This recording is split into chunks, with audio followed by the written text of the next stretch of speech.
You don't exist. Take a perk and a talk of that shit. Money swallowed like sis. Did it perfect in the kid. Got a billion who take on my hate. Look me better put on the road I just spent. I know we got $1 million. The devil that shit ain't not cheap again. Hello and welcome back, fellow anime lovers, to MangaMuse. I am delighted to have you join us once again in the world of fanfiction and fantasy. This is the 5th part of What If Deku Meets My Little Pony? Special note, this fanfic is written and a masterpiece of Demon Heart 12 on FANFICTIONnet. Do check and support the author too. Now smash the like, share and subscribe button for more. Also press the bell icon so that you never miss such great parts. Thanks for the introduction. Now let's dive into the world. Izuku stood with his friends in the cafeteria as they waited for midnight to announce the results of the first part of the tournament. He then noticed all the people who qualified for the first part of the tournament giving him funny looks like he was an alien or something. Is there something wrong here? Everyone quickly looked away, leaving him scratching his head. Weird. Discord appeared beside him. What did you expect? You owned them all during the battle. The chaos creature shivered a little. Man, even I had goosebumps when you used your powers. It was such a magnificent display of chaos to its finest form. He then asked him, did you make sure to take all the chaos energy from this event because there were plenty, and it was amazing. The boy nodded his head but felt a hand on his shoulder. He looked around to see Todoroki. Oh, Todoroki, the boy said in a confused tone. The dual-haired boy never sought anyone out to talk, so this was a little bit unexpected. How can I help you? The boy then said, I need to talk to you. It's something very important. The sooner I do it, the better. Izuku replied, all right, I make a seat for you on the table with me and my friends so we can talk. Shoto shook his head. It appears that I wasn't clear enough. He then pointed to Izuku, I want this conversation to be between you. He then pointed to himself, and me only. The boy then nodded his head and they began to walk away till they reached a secluded corner of the stadium, and Shoto stood there in silence looking at his hand as if he was having a midlife crisis. Izuku coughed into his fist, drawing the boy's attention. Look, if you don't have something to say, and only brought me here to haze me, it won't. Shoto cut him off. In the cavalry race, you managed to overwhelm me and I used his fire for a second. Izuku and Discord titled their hands as the chaos creature appeared on the boy's shoulder. No one else managed to feel, but I did. It was a power like no other, so Midoriya, I have to ask. Izuku looked at the boy with the least amount of interest as he still didn't understand where this was going. Are you All Might's secret love child or something with stars and stripes from the USA? Izuku and Discord could only give one reply. This was one of the craziest theories about his powers that he has ever heard of, and his cult of followers have some pretty crazy stuff. Izuku waved his hands. No, and where the hell did you even get this idea from? Shoto blinked. Well, stars and stripes powers are reality manipulation. All Might's quirk is pretty strong itself, so it kinda made sense when you look at it. Izuku nodded his head.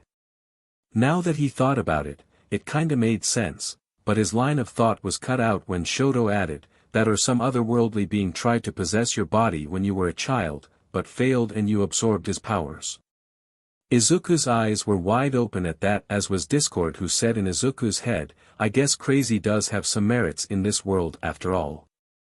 Who would have thought that the silent boy was the one with the crazy yet surprisingly accurate conspiracy theories? Izuku waved his arm in panic. No, what are you saying? Both are crazy, especially the second one. Discord mentally facepalmed. Really smooth there, mate. If he wasn't sure before, he sure is now.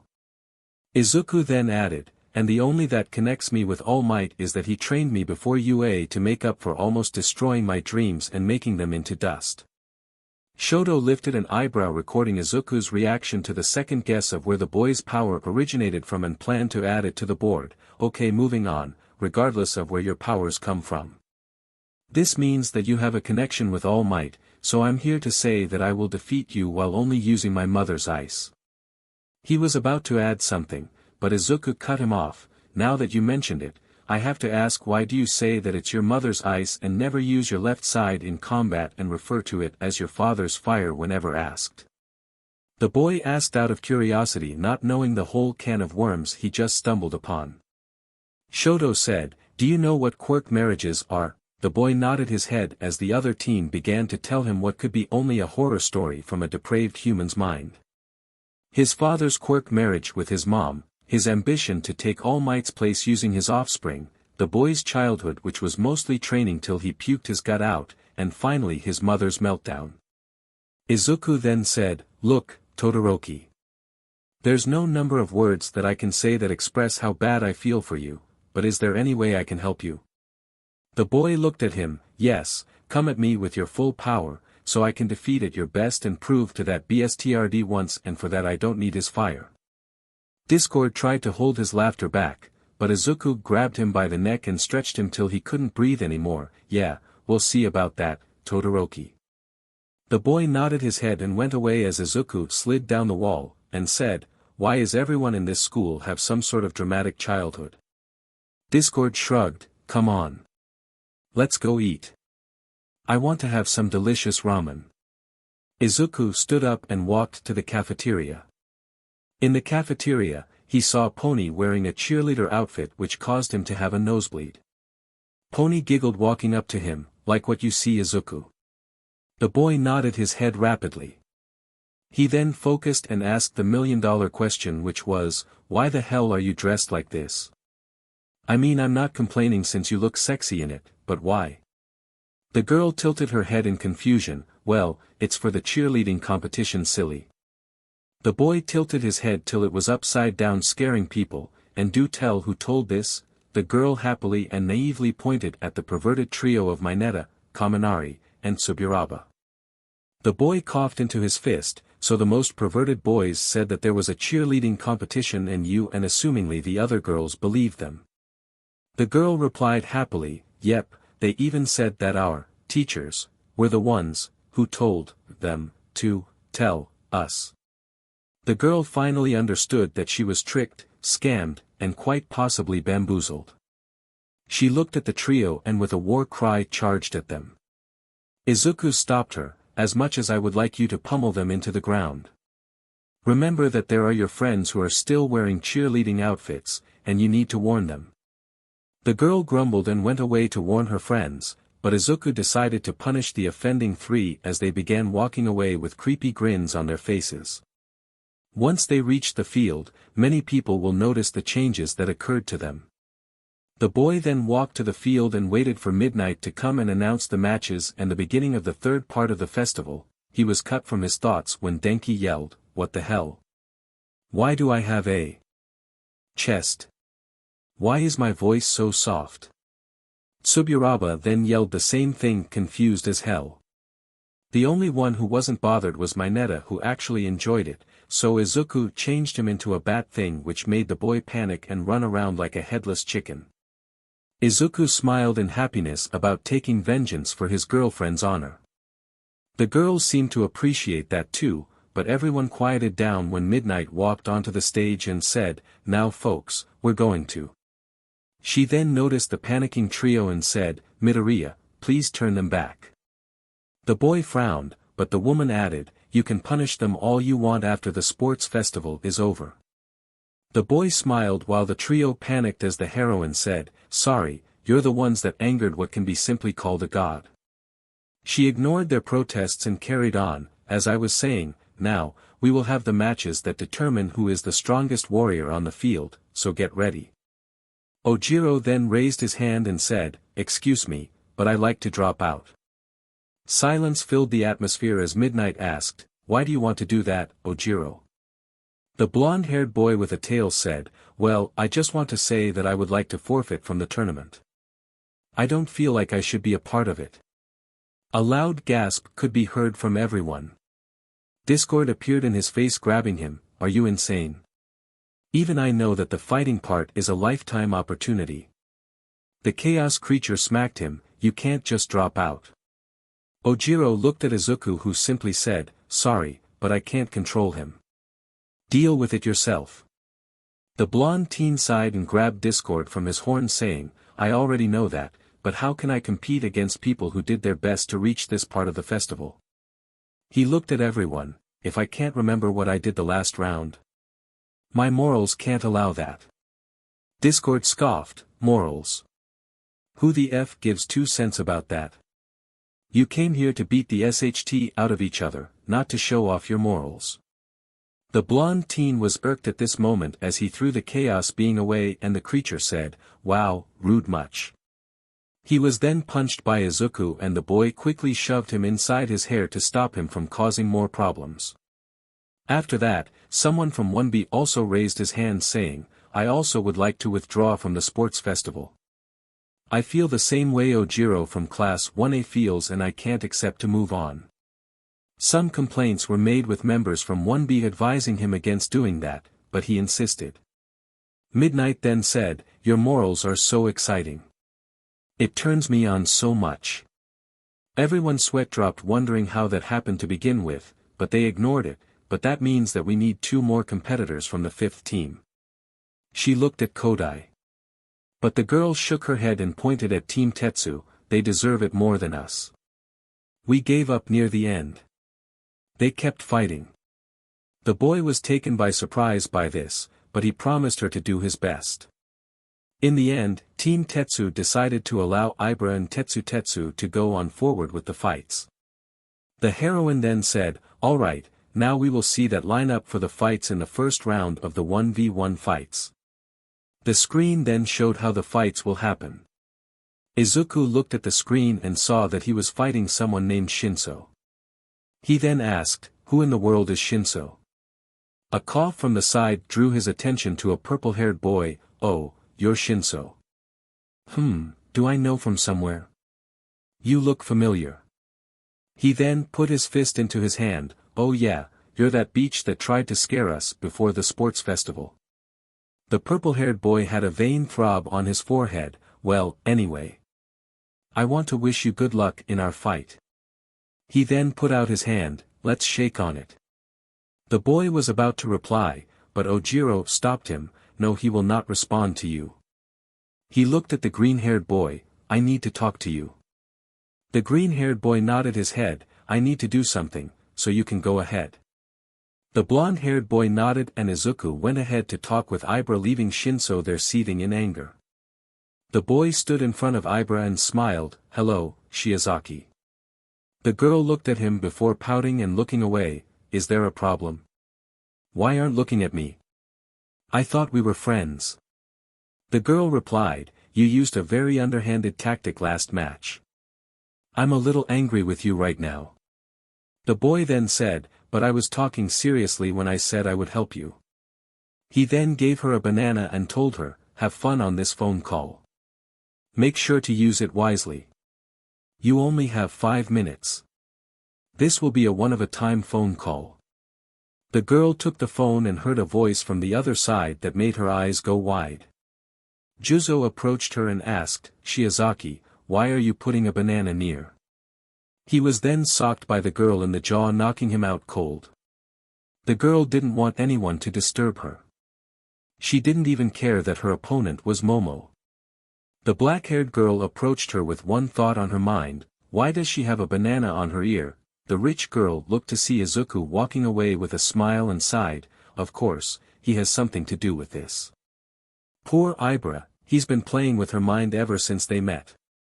The girl then put the banana down with a face-splitting grin on her face. Momo asked her, "Are you alright? You seem abnormal at this moment." She never saw the normally blank-faced girl have such an expression of joy. She shook her head before saying, "Anyway, I came here to tell you that I wish you good luck in our fight." The vine-haired girl then said, "Thank you, Momo." She began to fidget a little, "But can I ask you something important? I need to get this off my mind." Momo nodded her head and the girl asked her the most bizarre question of all time: "Do you think Izuku would accept a polyamorous relationship with me and Pony?" Kendo quickly tackled the vine-haired girl to the ground. "What did he do to you this time?" She didn't care any longer that her fight was against Iida anymore. She only wanted to save her friend. The girl replied, "Nothing. He just helped me with something. The girl then lifted the girl gently with her vines and put her on the ground. I guess I have to ask Pony then. She walked away leaving both girls shell-shocked. They both facepalmed at this. It was then shown that Mina was first against Tokoyami, who was confused about how he reached this part of the tournament, but he was still grateful. Sero was against Shoto, causing the boy to flop on the ground saying, "How the hell am I going to win this? This isn't fair." He then began to slam his hands on the ground. Pony was against Kirishima. She tapped her feet on the ground nervously. She wasn't nervous about the fight, but something felt wrong. She looked at Ibara coming her way and one thought crossed her mind, this is Izuku's doing. I just feel it. Bakugo looked at the screen and asked, who the hell is Uraraka? The girl from the side gasped in fear. She was now running away trying to think of a way not to die while fighting him. Finally, it was Jiro against TetsuTetsu. Both wished each other good luck and they walked away to prepare themselves to fight until they dropped. A few minutes later, Present Mike began the first round of the fights. Welcome to the first round of the fighting tournament. Now let's introduce our fighters. On one hand, we have the Lord of Chaos, a beast of mischief and trouble. He's Thor's Loki, Izuku Midoriya. The boy walked out waving to people. On the other one, we have the Black Horse of 1C. I can't say much about him, but he made it this far, Hitoshi Shinso. The boy walked calmly with an air of confidence. Midnight then said, I want a fair fight. You can't harm each other too much. Both boys nodded as Shinso said, good luck. Izuku smirked as he replied, don't worry. I won. He then froze as Midnight said, then let the fight begin. The purple-haired boy then said, go and walk out of the ring. Back in 1A's booth, Jiro was munching on some popcorn. Boy, this is going to be good. Momo asked him, why are you so happy, Jiro? Midoriya seems to be under some mind control quirk. The girl then heard Eraserhead confirm that, but the boy simply pointed down to the field as Izuku began walking to the boy. Back in the field, Shinso was running around in the darkness. One moment, he was fighting against the hero brat. Now, he was lost in some kind of mist. What was happening? Did he have some kind of mental defense that did that to him? He then heard laughing sounds coming from somewhere in the darkness. He ran toward the noise and reached it. He found something rather weird. It was Discord in a bathtub scrubbing his back. The creature looked at him, what are you doing here, you goddamned pervert? He then began throwing stuff at the boy who tried to defend himself. The creature then stopped and said, wait. How did you enter here, to begin with? He looked at the boy and answered his question, right, you must have some mental quirk. Well, I hate to break it for you, but mental quirks don't work on the boy. If anything, they backfire and trap the user inside his head forever and they become in a permanent catatonic state. The boy paled as the creature said, now let your death sentence begin. The creature then began to mutate, turning into an abomination of Izuku and Discord while laughing at him, causing panic to fill the boy. He tried to scream, but nothing came out. He finally ran away, but he came through halls and never-ending passageways. In the real world, Izuku was standing near Shinso with hypnotic rings forming around him, with the purple-haired boy seeming to be in some sort of trance that stopped him from moving. Izuku snapped his fingers and Shinso looked at him, seeing a huge monster with jetting teeth, eyes dark as night wings, and holding a pitchfork. The monster then spoke, tell me, Shinso, do you still think that you can somehow beat me in a fight? Prepare for eternal damnation in a hell where you'll serve me till you die, and even then, you won't be free. The monster began to laugh, causing Shinso to panic and do the only his mind told him to do. He turned around and began to sprint, but Izuku then made his scream sound like a little girl and turned his shoes into heels as he ran and slammed into the walls of the fighting arena. Midnight looked in confusion before saying, Izuku Midoriya is the winner of the first round. The woman then added, at least I think so. In 1A's booth, Jiro was laughing his butt off as he shouted, "Another time, Midoriya. Another time." Down in the field, Izuku was bowing to the audience who began to cheer him on. Mike then asked, "What in the world happened down there?" One moment Shinso is standing in front of Midoriya, the next, he's running away in high heels and screaming like a little girl. Aizawa replied, "Shinso underestimated Midoriya.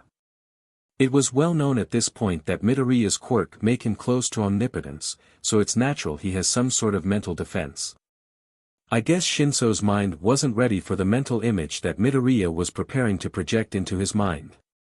Izuku laughed seeing a twitching Shinso being carried out by robots to Recovery Girl. He then looked at Midnight and said, "See you next round, Granny." He never saw Cementos holding back Midnight from attacking him due to his age-related insult. In 1A's booth, Izuku entered it and everyone began to applaud him. He was really happy that he managed to win his first fight even though it lacked any type of luster. He merely scared his opponent half to death and called it a day. Jiro was the first to come up to him, "Dude, that was the funniest thing ever. Do you have it recorded on video?" Izuku pulled out a camera and gave it to the boy. Suddenly the door was blown open, Pony walked in. Izuku looked at her and smiled. He then went for a handshake. "Hello, my appealing mare. How can I be of assistance?" The girl looked at the hand only to find a foot in its place. She sighed and shook it. She then hugged him. "Congrats on the win, Izuku." The boy patted her back, but the girl carried on, "I'm so happy about your win." She then strengthened her hug on him.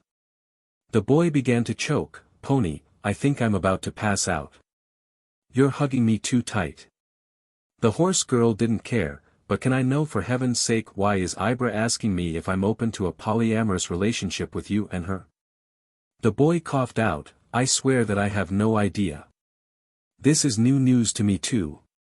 The girl then let him go sighing, "Stop playing with her poor mind." The girl then pointed over to her part of the booth. The boy peeked and they saw Ibara tied up with her vines while Kendo was watching her. "She's saying that you helped her call God or something like that." The boy began to whistle innocently. Pony looked at him and said, "You did, didn't you?" The girl began to stomp. "No wonder she's calling some kind of apostle. She thinks you're a god." Discord appeared on his shoulder. "Well, technically he is. I wasn't named the god of chaos for nothing." Pony looked at him with a bored look, "And by the way, next week you have the annual god meeting with the ones in this dimension.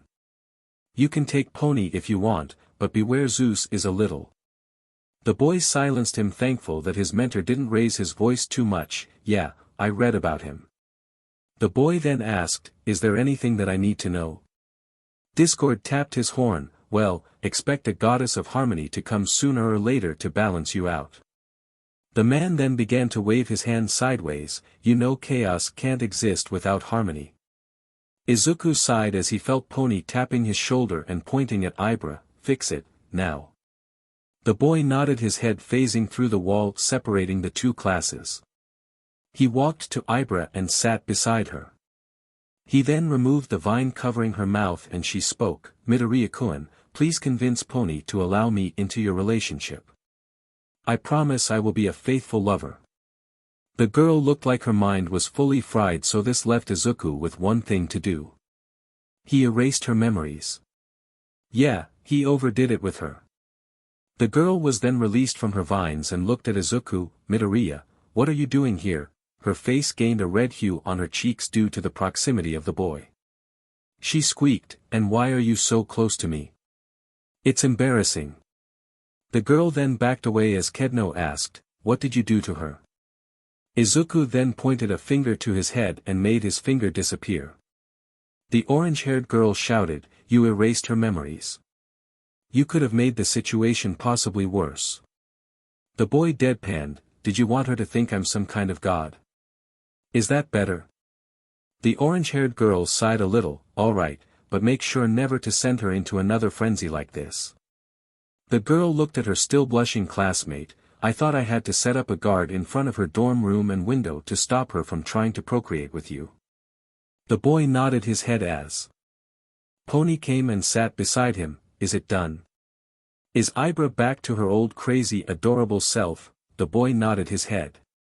They then looked down to the field because the next fight was about to begin. The boy then asked, why is going to fight right now? Pony replied, you classmates Tokoyami and Mina. This going to be very fast or very fun. In the fighting arena, Present Mike began his introduction of the fighters. Welcome to the second fight of the first round. First, we have the Lord of Darkness, the MSTR Shadows, Fumikage Tokoyami from 1A. The bird boy walked to the field with people cheering for him, revelry in the dark. On the other side, we have the alien queen of 1A, she can melt your face off, Mina Ashido. The two walked into the field with Midnight saying, I don't want anything that may threaten the others' lives. She looked at them and said, do you understand? Both students nodded. The fight began as Mina skated toward Tokoyami, but the boy then said, Dark Shadow. His quirk then appeared from his chest and raced toward the girl who ducked under it. The shadow then rebounded and punched Mina in the side causing her to fall. He then gently carried her out of the ring and set her down on the ground. Midnight was shocked, but then said, Mina Ashido is out of bounds, Tokoyami is the winner and he makes it to the next round. The woman then told them to clear the ring. Mina pouted saying, man, I wanted to show my skills some more. She then looked at the bird boy with a teasing grin, I'll have my vengeance against you Tokoyami. The boy shook his head, I highly doubt that, but you are welcome to try. They both walked off the fighting arena quickly after that with Mina pouting at her classmates' response. A few minutes later, Mike came back, and we're back.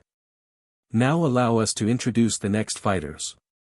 On one hand, we have the speed demon, the racing car, Tenya Iida from 1A. The boy walked onto the stage waving his hand to the crowd stiffly. On the other, we have the big sister of 1B, the girl who mostly has to deal with Izuku Midoriya's shenanigans in her class, Itsuka Kendo. Midnight then gave her usual warnings. And the match began only to end as fast as it did. Iida tried to use his speed to take Kendo out of the ring, but the girl was a bit smarter as she merely sidestepped him leaving her foot out causing the boy to trip and fly off the stage. Midnight had to suppress her chuckles at the funny victory. Tenya Iida is out of bounds, Itsuka Kendo makes it to the next round. The boy shook his head and stood up clenching his fist, to think I was defeated so easily. He then kneeled, in such a way. I must train harder. Kendo patted him on the back saying, that's the spirit, Iida. She then grabbed him and helped him stand up, come on, let's go. People are waiting for us. The boy stood up and left with the girl. Izuku meanwhile was laughing so strong that he made Pony's horns into chocolate by accident. The girl frowned a little, but she was also laughing at how Kendo won the fight. The orange-haired girl returned to her booth and her classmates cheered for her making her blush. Her spiders hugged her praising her in their language which she could understand due to Izuku.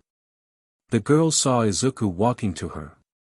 She prepared herself for the worst but was shocked and the boy hugged her, Itsuka, I'm so proud of you, right now. You finally embraced the chaos power. The girl shook her head, what in heaven's sake are you talking about? The girl had a vague idea about what he was talking about, but she was afraid that it was true. It can't be true. Well, you did defeat Iida using a very chaotic and hilarious way, Izuku stated making the girl fall to the ground in despair. Was she falling to Izuku's influence? Welcome to the club. The girl shook her head having a midlife crisis. She didn't want to believe that to be another Izuku. Pony slapped him upside the head, enough. Stop playing with Itsuka's poor mind. She pointed to the distraught girl, can't you see her mental prowess is as weak as a slug? She can't handle it anymore. The orange-haired girl then jumped and said, who said anything about me having a weak mental defense? She then grabbed Izuku's neck and threw him to his booth, I'm strong and I can't wait to beat him when fight in the next round. The girl said with a bright smile. The boy then entered her booth one more time with a huge bump on his head, why does everyone always hit me? I'm trying my best to be a hero. I don't know why everyone likes to put the hurt on me. They all gave him a look that asked him if he was kidding. Pony hugged him. Well, Izuku, you know what they say. Tough love is still love. My mom always uses it on my brothers when they misbehave, and it made their attitudes wonderful. He looked at her and asked, did she ever use it on you? Because from the look of it, she didn't. The girl shook her head. Nope, never needed. Mom said that I was her total reflection. The boy pouted and looked away. No fair, I don't need to be hit every 5 minutes. He then shook his head. What is the next match coming up? I didn't quite watch the arrangement of the matches. Aways then answered him, the next match is between Todoroki and Sero. A brief silence filled 1B's booth as Aways said, well, we know whom Kendo is fighting next, so I can say that I'm sorry in advance for your loss. The boy was silenced as he was elbowed in the gut by Setsuna. The lizard-themed girl then said, show some faith in Prez, will you? Even though she was saying it, her face betrayed her, there is a small chance that she might win as small as it is.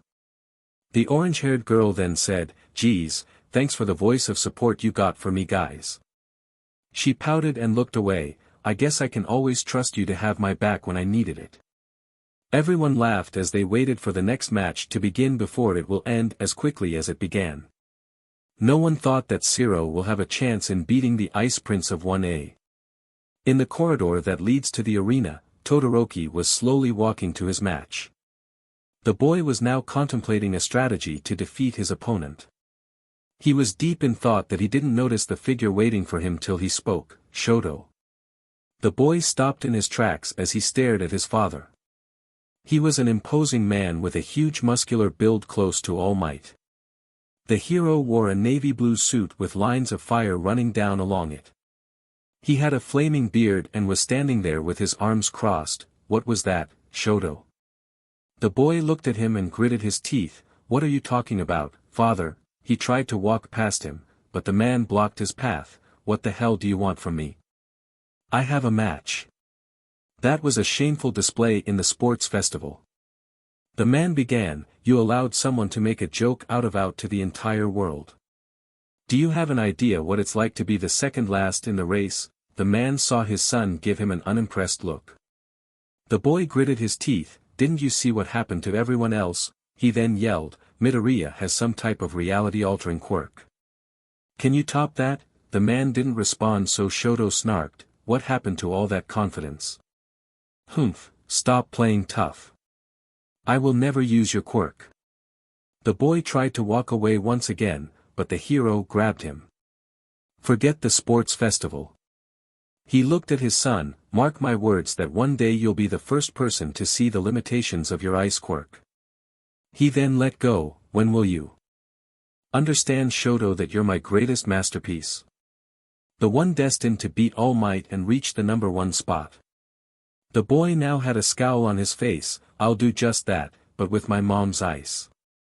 He then walked away with an extremely pissed off face leaving Endeavor to his thoughts. The hero was now thinking, Shoto is right. That boy's quirk is god tier level.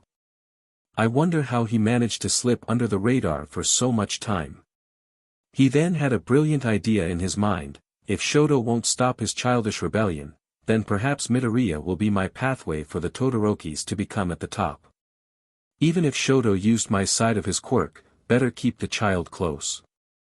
I have to make some calls to make this marriage happen. In the fighting arena, Present Mike began his introduction of the fighters. On one side, we have the Ice Prince of 1A, the Ice Age bringer, Shoto Todoroki. The boy walked to the field with an enraged expression that sent shivers down the spine of any person who saw it. The other person is someone with an extremely plain person leading a boring life, Hanta Sero. The boy walked out with a tick mark on his forehead. Midnight then said, listen here boys, I want a clean match. No harming each other or anyone else. Both boys nodded, but Shoto was more out of instinct. And with that, Midnight brought her WHP down commencing the beginning of the fight. Against all odds, Sero began the fight sending 2 pieces of tape and grabbing Shoto. The boy then said, look, I don't feel like I can win, but... He began to try and swing Todoroki out of the ring. I also feel like losing either. Shoto looked at the boy and said, I'm sorry in advance for this, but I want to send a message. The boy then freed himself from the tape, slamming his foot on the ground and making an iceberg that managed to engulf half of the stadium. It would have been worse had Izuku didn't blast it with pure chaos energy, causing the sky to rain soda. In the commentator booth, both Mike and the Eraserhead were shocked beyond belief. A half-frozen Midnight asked Sero, be honest with me, Sero.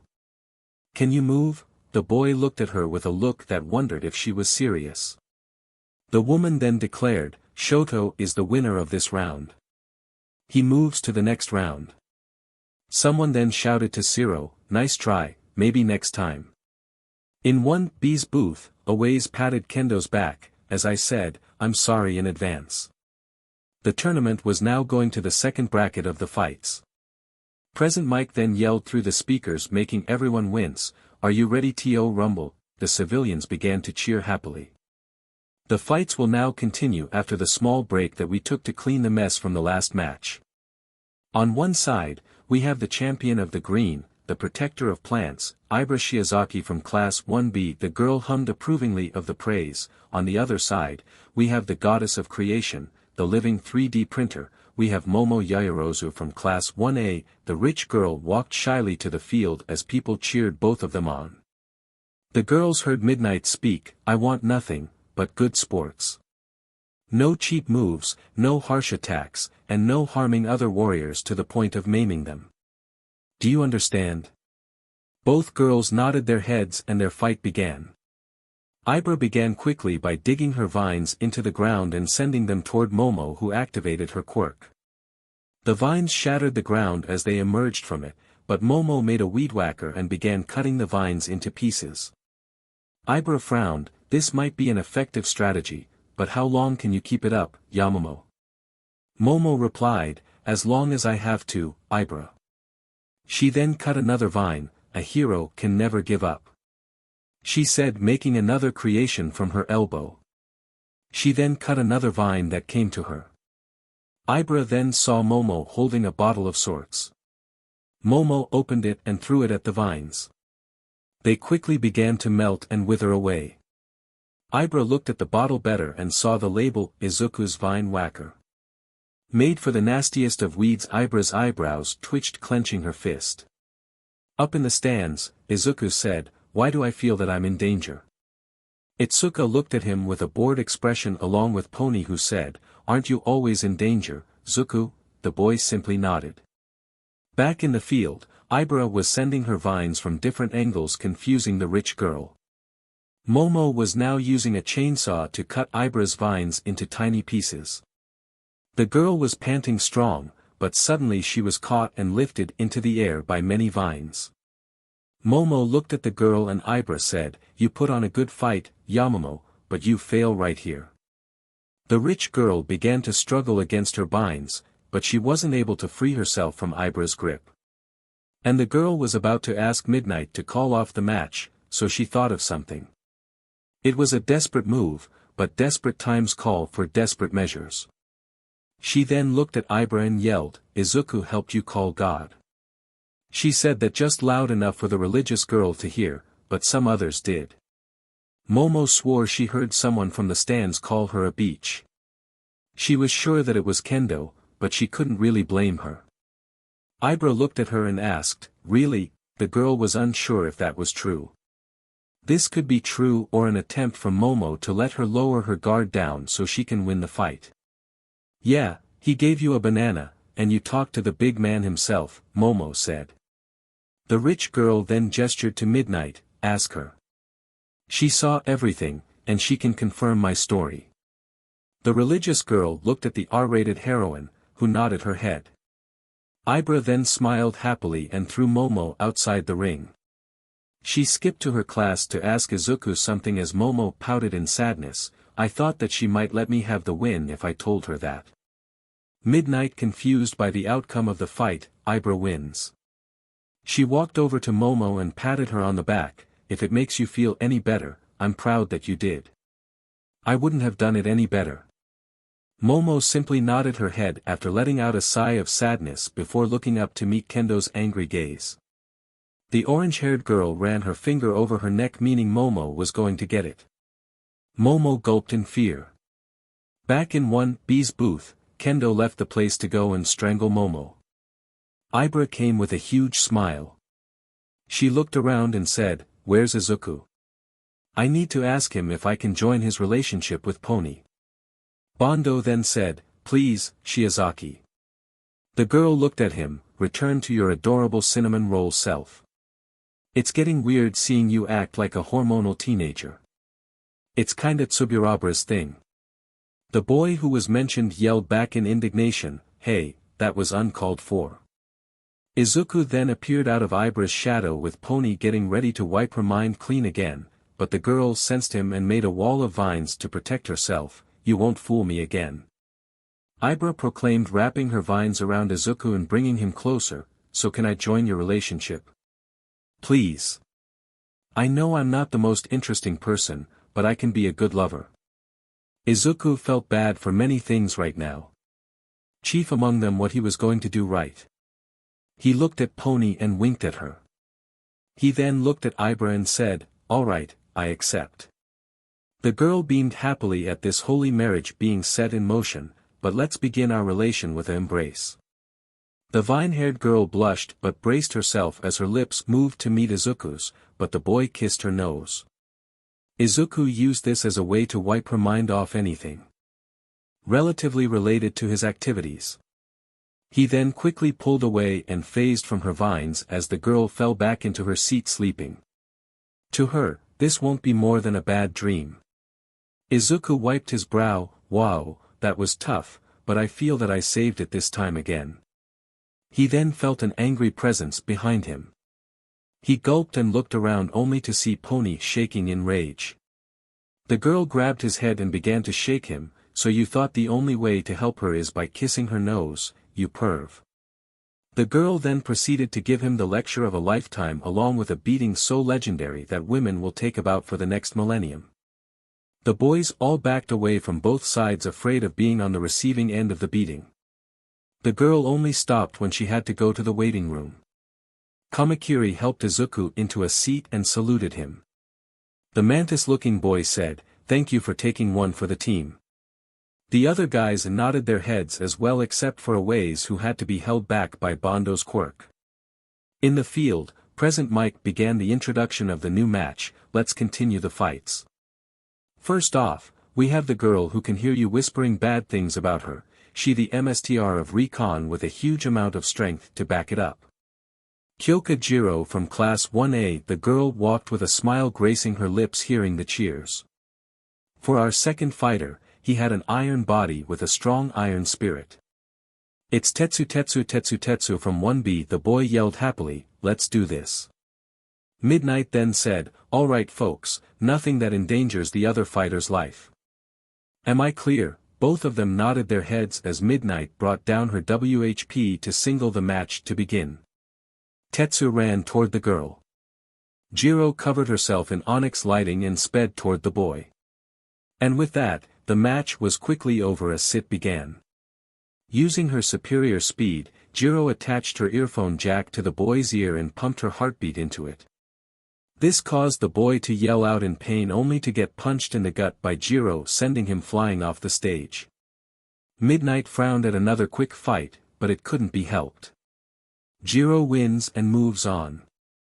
Jiro walked up to Tetsu and put her hand in front of him. "I hope I didn't hurt your pride or something."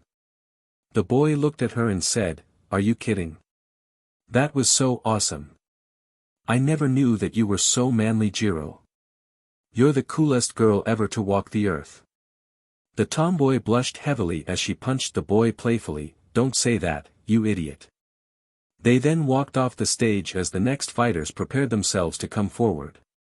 In 1B's booth, Izuku looked with shock. "Well, that was anticlimactic. I thought that there was going to be a huge fight where they both pushed themselves to their limits, but guess I was wrong." He said the last part holding an ice pack over a huge lump that he had from Pony's beating. Ibara next to him was still sleeping happily unaware of the world beside her. Shota then said, "Well, I guess Jiro doesn't want to mess around." He then explained, "Why go for a potentially long and drawn-out fight when you can end it in a minute?" Izuku nodded his head, "You have a point there, but still I expected more." He looked down at the field, "I hope Pony's fight is much more exciting than this one." He felt a shiver run through his spine. "I jinxed the next match, didn't I?" Everyone nodded their heads as Izuku sighed in sadness. In another part of UA, Momo was dangling from the ceiling with spy ropes and thermal goggles. She was still hiding from Kendo, but suddenly she felt someone tap her on the shoulder. She gulped and looked only to see Kendo smiling at her maliciously, "I'm going to enjoy this." In the field, Present Mike began his introduction to the next match. "Welcome guys to the 7th round of preliminary fights. First, we have a guy who's always strong as a rock, he's unbreakable, Jiro Kirishima from Class 1A." The boy blushed at the praise he was receiving. On the other end, we have the Raging Bull from America, "Her horns will make you into Swiss cheese." It's Pony Tsunotori from Class 1B. The girl was still pissed off from Izuku's stunt, so she was happy for having a battling ram to release some of her anger on him. Midnight gave them her usual warnings and announced the beginning of the match only for the horse girl to charge at Kirishima like a madwoman, hitting him in the gut, causing him to kneel over in pain. The boy had the air get knocked out of him. The girl then threw him on the ground before sitting on his back and beginning to pull his leg backward. The boy hardened his body and threw the girl off him, yelling, "Yeah, that's what I'm talking about, Tsunotori. Let's fight until our bodies get destroyed and ripped into pieces." The girl then bent her knee and began firing a never-ending barrage of horns toward the boy. This caused the boy to put his hands up in defense to avoid any harm from the horns. The boy then began to slowly make his way toward the girl, but when he almost reached her, she quickly kicked him in the nuts, making the boy hiss in pain. "That's so unmanly." The girl then grabbed him and slammed his face into the ground before using her horns to lift him into the area and then let her horns release him, sending him falling to the ground. The girl walked up to him and kicked him again in the nuts. The boy began to cry in pain. The girl continued the one-sided beatdown until she was finally bored of him and used her horns to take him outside the ring. She then walked out of there with a small smile on her face. A medical bot came and took Kirishima to the infirmary. Midnight then said, "Well folks, with this strong display of girl power, Pony Tsunotori makes it into the next round." In 1B's booth, Izuku was hugging Shishida out of fear. "Since when is Pony so brutal? This is scary." Shishida coughed into his fist. "Lady Tsunotori seems to have a rather harsh fighting style. She's always like that." He then pried the boy off him. "I wish you good luck in your trip to heaven." The doors of 1B's booth were then opened. Itsuka came in with a calm smile. "I gave Momo a piece of my mind. She won't do what she did like last time." She looked at Izuku. "Did you fix Ibara like you did last time?" Izuku went to ask, but a ways beat him. "Yeah." He kissed her on the nose and wiped her mind. The orange-haired girl felt her blood pressure rise through the roof, but contained herself. "What?" Izuku defended himself. "It was the only way.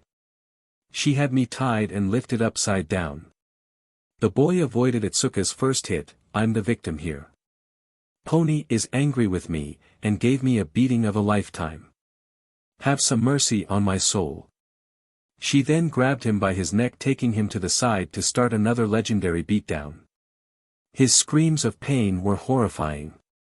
Pony then came to the booth looking for Izuku. She saw him in a heap with a calm Kendo sitting next to him while Monoma used a small ice pack to soothe his pain. The girl chuckled. "All right, I clammed down Izuku." She pushed Monoma away sitting next to her boyfriend and said, You could have simply flicked her forehead or something." The boy opened his eyes and said, "I know, but I wanted to create some chaos to absorb." Pony felt her eyebrows twitch, but allowed it to slide since he had about 20 beatdowns this day. They then looked down at the field to watch the last match of the first round. Present Mix's voice came through the speakers. "People, allow me now to finish the last fight of the preliminary rounds. On one side, we have the King of Destruction, he's always angry, Katsuki Bakugo from Class 1A, the boy walked to the field with a scowl. On the other, she's a bubbly girl, she's always happy especially when she's flying, Ochako Uraraka from 1A. Bakugo looked at Ochako and said, final chance for you to drop out round face. This isn't going to be pretty. I'm sure as hell ain't going to be easy on just because you're a girl. Ochako puffed out her cheeks in annoyance and said, get ready to have your butt kicked. Midnight proceeded to give her usual warnings and gave her signal to start the match. Ochako didn't allow herself to waste any moment and charged toward Bakugo, attempting to grab his shirt and float him outside the ring. The boy saw this and sidestepped her, blasting her in the face. The girl fell to the ground before lifting herself again and charging toward Baguo, but the boy avoided her and jumped to the side, blasting her side. The girl continued her hit and ran tactics till she finally changed something. She grabbed her school uniform and threw it on Bakugo's face, blinding him momentarily, and attempted to attack him. The boy saw through this and blasted the uniform before defending himself from Ochako. The two continued their back and forth dance till the audience began to complain that Bakugo was taking it too far with his fight with Ochako. Eraserhead came to his rescue and said that Bakugo was only taking his opponent seriously. Bakugo looked at Ochako and said, you don't look that hot. Why don't you give up? The girl then said, thanks, but I came here to win, Bakugo. She then smiled, adding, by the way, I have to thank you for all the precious ammo that you gave me. The boy was confused till he saw something floating above him. In the air, there were dozens of small, medium, and huge-sized rocks floating in the air. The gravity girl smiled as she said, it's over now, Bakugo. I win. The girl then let them down and raced toward the boy, hoping that her trick will give her the win against the boy. Against all odds, Bakugo not only managed to block the huge attack but also blast Uraraka, sending her flying back to the edge of the ring. The girl fell flat on her face. She attempted to stand up, but she was too tired at this point. This caused Midnight to announce, Ochako is unable to continue. Katsuki Bakugo makes it to the next round. In 1A's booth, Momo sat with an ice pack on her head. The girl sighed sadly, poor Ochako, after all the effort she put into this match, she still lost. The girl remembered her loss and cringed. Jiro laughed at Momo, says the girl who tried to make Ibara think that Izuku is a deity or an angel. Momo blushed and rubbed the back of her head, but she winced in pain. Kendo really gave her a huge piece of her mind, especially the part about not corrupting her classmates. Momo then stood up and went to the infirmary to check on Ochako. I'm going to the infirmary to see how's Ochako doing. Does anyone want to come with me? Iida then stood up and said, yes. Ochako is my classmate, so I have to check on her well-being. Izuku then popped out of Momo's hair in a small form and said, I'll go to see her with you both. Momo was startled. She calmed her breath down, Midoriya, please refrain from doing that. I almost had a heart attack. The girl put a hand on her heart. The boy then replied, this was payback for the whole, reminding Ibara of what I did, thing. Momo blushed and looked away. Personally, I was going to make you into a small kitten for the rest of the day, but Kendo told me that you already had enough punishment for today. The three then went to Ochako along with Tsuyu, since the two girls are best friends. In the dark alleyways in Hosu City, a man wearing armor was running along their twisting curves looking for his target. He was the speed hero, Ingenium. He was also Tenya's older brother Tensei Iida. The man then said into an intercom implanted inside his suit, I haven't made contact with him yet. Team Alpha, I'll keep searching. Make sure that no one comes here. The man then came to a halt. He saw his target. He wore a black suit with knives and sharp weapons tied all over his body. Around his head, there was a BLD red mask tied. Ingenium then said, your reign of terror ends now, hero killer, Stain. The hero killer looked at him before taking out his sword, so you say, fake.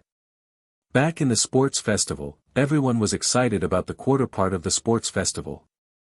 The fights of the first round were relatively fast and quick, but they hoped that the quarterfinals of the sports festival will have much more exciting fights in store. Izuku was waiting in his room when Pony entered it. "How are you feeling, Izuku? I bet that you're super excited for the quarterfinals." The girl noticed that the boy had a metal pan on his head. "Izuku, why do you have a metal pan of all things on your head?" The boy replied, "Well, given that today I had more than my average amount of beatings, which isn't fair by the way, I decided to have some protection against people who might want to hurt me." The horse girl chuckled and took the pan from him and threw it in the air before skewering it. Discord appeared on his shoulder, noticing his shocked expression. "I told you that stainless steel won't do much against her horns, but you don't want to listen to my advice." He then jumped to Pony's shoulder. "I watched your match. It was amazing how you turned that boy into your personal punching bag. What drove you to be so brutal?" She looked at Izuku, who whistled innocently. "No idea at all. It wasn't like someone annoyed me, or gave of the girls in my class an embrace on her nose, which by the way is considered cheating." Izuku went to the floor. "I'm sorry, Pony. Please, don't break up with me. You're the greatest thing that ever happened to me. I can't imagine a world without you." Pony hummed for a bit. "I'll forgive you for a couple of things." Izuku gulped at the word couple. The girl lifted her hand. "First, I want you to take me to say the rings of Saturn up close. Second, I want you to take me to the fanciest restaurant in the world. Third, I want you to take me on a wonderful day on the beach in France. Fourth, I want new earrings. Fifth, I want something special that you will plan. Sixth, I want to become a horse again because I was so cool. Seventh, I want." Izuku bowed down. "Please, I think that I'm about to ask for a loan from the bank because I don't think I have enough money to give you all that you want." Pony nodded. "I'll you a list of the other stuff that I want in an email." The boy then heard the speakers call out to him to go to the first round of the quarterfinals. The horse girl kissed him on the cheek. "Good luck, Izuku. I can't wait to see you in the finals, presuming I survive my fight with Blasty or Kyoka." The girl walked out of the room as Discord appeared on Izuku's arm and said, "Dude, I think that she just made you bankrupt. I can hear your wallet crying." Izuku himself heard soft whimpering. He looked at his wallet and saw it crying. He then said, "That's because my wallet is crying." Discord nodded. "Good luck in your fight against Bird Boy." In the field, Present Mike began the introduction of the fighters. "Hello people, welcome to the quarterfinals of the fighting tournament. On one end, we have the Lord of Darkness himself, a man-bird that will haunt your nightmares. He's so immersed in the element of darkness that he can control it now." Tokoyami Fumikage from Class 1A. The boy looked at the audience as Dark Shadow blew kisses at them, telling Fumikage, "They love me, Fumi. I have fans." Tokoyami smiled a little. "That, they do, Dark Shadow. On the other hand, we have the one-man army. He can do anything you can imagine. He's the god of chaos itself. It's Izuku Midoriya from 1A. Izuku walked to the field and waved to the people cheering him. Midnight walked to the judges' podium. "I want it to be a clean fight. No beating your opponent halfway to death. Am I clear?" Both boys nodded their heads as Midnight told them to start. Tokoyami tried to end the fight as soon as possible by sending Dark Shadow toward Izuku. "Dark Shadow, attack him and don't give him a chance to use his powers or will be defeated." The shadowy bird replied, "As you wish, boss man." He looked at Izuku and said, "Nothing personal." The living shadow didn't even get to finish his sentence when something happened that shocked everyone. People were thrown off their seats seeing this happen.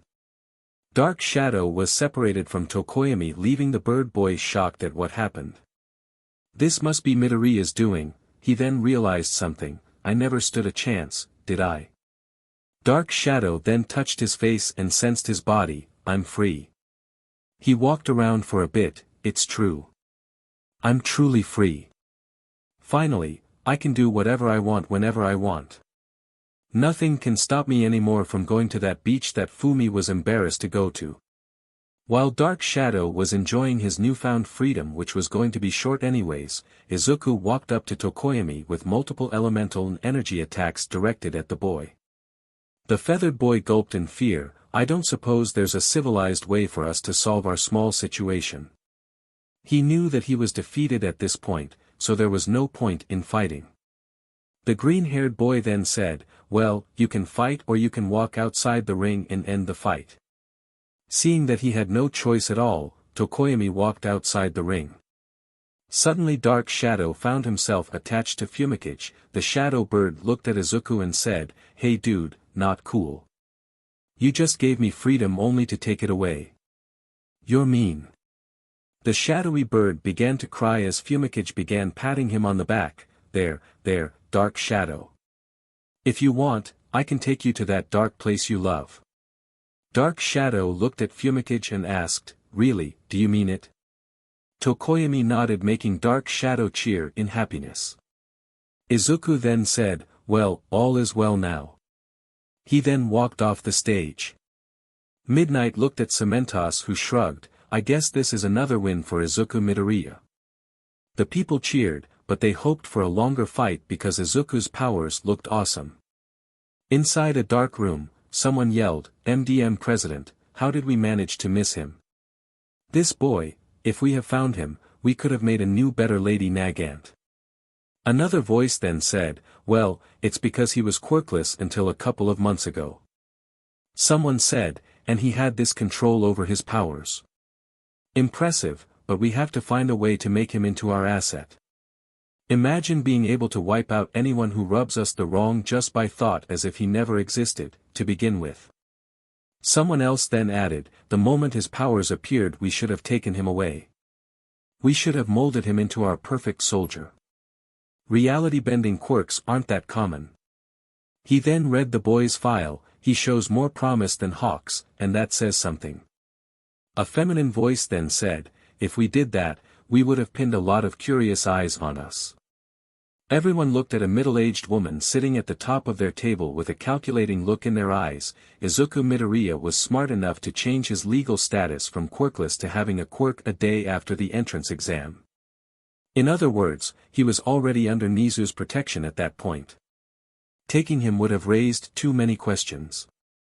Someone then exclaimed, but we can't let that amount of raw talent go wasted. The woman replied, I don't plan to. I have my ways of making him cooperate. She stood up and began to leave the room. Call Hawks and tell him that I want him to send an internship to the boy. Matter of fact, tell every hero affiliated with us to send him an internship offer. They all nodded and went to work. Back at the sports festival, Izuku reached 1B's booth and saw Pony on the floor roaring with laughter. That was the funniest SHT that I have ever seen in a while. The boy sat on a chair and said, what did I miss? He then looked and saw Shiozaki looking at him with awe. And what's up with you, Shiozaki? Your powers are truly magnificent. She then asked him, are you a god? Are you? Izuku then put his finger on her forehead and wiped her memory of the match. This was going seriously out of hand. He was one step away from making the girl forget that she was religious, to begin with. Ibara shook her head, I'm sorry, but what happened? Izuku replied, you were congratulating me for winning my match and you wanted to ask me if I wanted to join you at church next Friday. The girl nodded her head, right, so will you go with me to the church next Friday? Perhaps, you can help the unfortunate with your powers. The girl looked at him with hope in her eyes. The boy nodded, making her smile. Pony then leaned and said, I'm afraid that Ibara might begin to develop resistance to your mind-erasing abilities if you can keep using them on her. Izuku frowned, let's think about this later. He looked down at the field. Kendo's match is about to begin. The class looked down at the field with a ways, making a bowing gesture. In the field, Present Mike began to introduce the fighters. On one hand, we have the ice-wielding boy. He will usher the new ice age. Shoto Todoroki from Class 1A. The boy wasn't fazed by all cheers he was receiving. On the other one, we have one hell of a fighter, a martial artist that will kick your butt. Don't let her appealing look fool you. it's Itsuka Kendo of Class 1B. The girl blushed from all the cheers that she was getting. Kendo took a deep breath as Midnight said, I want no dirty moves. No maiming. No killing blows. Both nodded their heads and Midnight gave them the signal to begin the fight. Kendo didn't have time to move her legs. One moment she was about to run, the next she was encased in an ice coffin. The girl began to shiver, I give up. Can you let me go? She wasn't dumb. She knew when she can't win the fight. The boy nodded his head and walked up to her and began to unfreeze her. The girl almost fell out of the ice, but the boy grabbed her and helped her to her feet. The girl pouted at him, couldn't you allow me to have a couple of minutes just to show off my stuff? The boy blinked a little, not understanding what she meant. He frowned a little, Kendo, this is a fighting tournament, not a fashion walk. If you want people to see you in skimpy clothes, I suggest you go to the Snake Heroes agency. I heard that she was making a swimsuit contest. The girl was so shocked by his words that she didn't notice him leave the field as Midnight said, Itsuka Kendo has forfeited. Shoto Todoroki makes it to the next round. The girl then turned her neck and looked at Shoto. She had many veins throbbing on her forehead. Who did he think he is? Who did he think she is? Did he think that she was some type of airheaded chick who desperately wanted people to see her body? She stomped her way to him and grabbed the collar of his clothes. She dragged him away to somewhere where people won't see them. She told him in a low voice, I think that you have the wrong idea about me, Todoroki. The boy didn't know why, but he felt if he tried to fight back, he was going to make things go way worse. A couple of moments later, Kendo emerged satisfied and Shoto appeared bruised all over. The boy looked at the girl, man, she is terrifying. He then walked to his booth. Kendo walked into her booth and everyone began to tell her that she was amazing down there. The girl smiled, thanks for your kind words, guys. She looked at Izuku, even you, baby number 21. The boy nodded his head and said, the next fight is about to begin. He rubbed his chin and said, it's Shiozaki against Jiro from my class. Both have strong quirks. I wonder who will win. On the ground, Present Mike began to introduce the fighters. Welcome to the third fight of the quarterfinals. First let us introduce our first fighter. She's green, she's strong, she controls the green. Let's hear your love for Ibara Shiozaki. The girl waved her hand at the people. Against her, we have a girl with super strength and a super sound. She's faster than a speeding bullet, Kyoka Jiro. The girl walked confidently toward the field. Once both girls were given the usual introductions, they began their fight. It was a sight to behold. It was a match of speed and accuracy. Ibara tried to catch Jiro, but the purple-haired girl was avoiding her at every corner. Jiro then lifted her earphone jack and let out a huge sound wave that destroyed a handful of Ibara's veins. Jiro then ran to Ibara, but the girl made the ground shatter. The vine-haired girl then grabbed a bunch of rocks and began launching them at Jiro, who tried to dodge them. Ibara then sent her vines underground and managed to blindside Jiro. She managed to grab her leg and began to shake her around in the air, causing the petite girl to feel dizzy. Jiro then used her super strength to free herself before going after the religious girl and reaching her. Jiro then grabbed the religious girl by her hips and lifted her over her head. Ibara tried to send her vines down to grab the girl, but Jiro grabbed the vines and ripped them off her head. She then pinned the girl to the ground before putting her elbow on her back. Jiro then said, "Give up. You can't hope to beat me." Jiro then dug her elbow deeper into the girl's back. She didn't notice that the girl made some of her hair slowly crawl under Jiro's legs. Ibara then smiled, "I have to say this fight was, but..." She then grabbed Jiro's legs and threw off her toward the edge of the ring. Jiro managed to stop herself, but Shiozaki used a wave of vines and pushed her outside the ring. "I won this fight." Jiro looked at Ibara and said, "Good fight, Virgin Mary." The girl put out her hand to Ibara and the religious girl shook it happily. Midnight then said, Ibara Shiazukai moves on to the semifinals. Both girls then walked off the stage and made their way toward their respective booths. Somewhere else, Izuku sat beside Pony. You know that it isn't too late for you to back down. The girl raised her eyebrow, or for me to give you some extra juice for you to use. The girl was touched by her boyfriend's worry about her, but she wanted to do this her own way and win the fight on her own terms. She touched his cheek and said, Izuku, I know that you're worried, but I need you to have some faith in me. I promise that I'll try not to get hurt much. The boy sighed, I'm just worried. Bakugo doesn't know the meaning of holding back. She patted him on the back, clam down, Izuku. I will win this thing. She then walked outside the room and said, watch me go out there and kick Blasty's butt. The boy sighed and said, oh boy, this is going to end super badly. He gulped and prayed for the best. In the field, Present Mike began to introduce the fighters of the last match. Here we have the final round of the quarterfinals.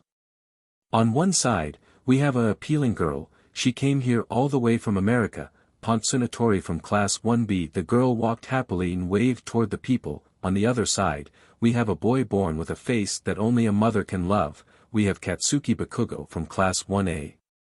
Bakugo walked forward with a sneer on his face. He looked at Pony. You're Deku's girl, right?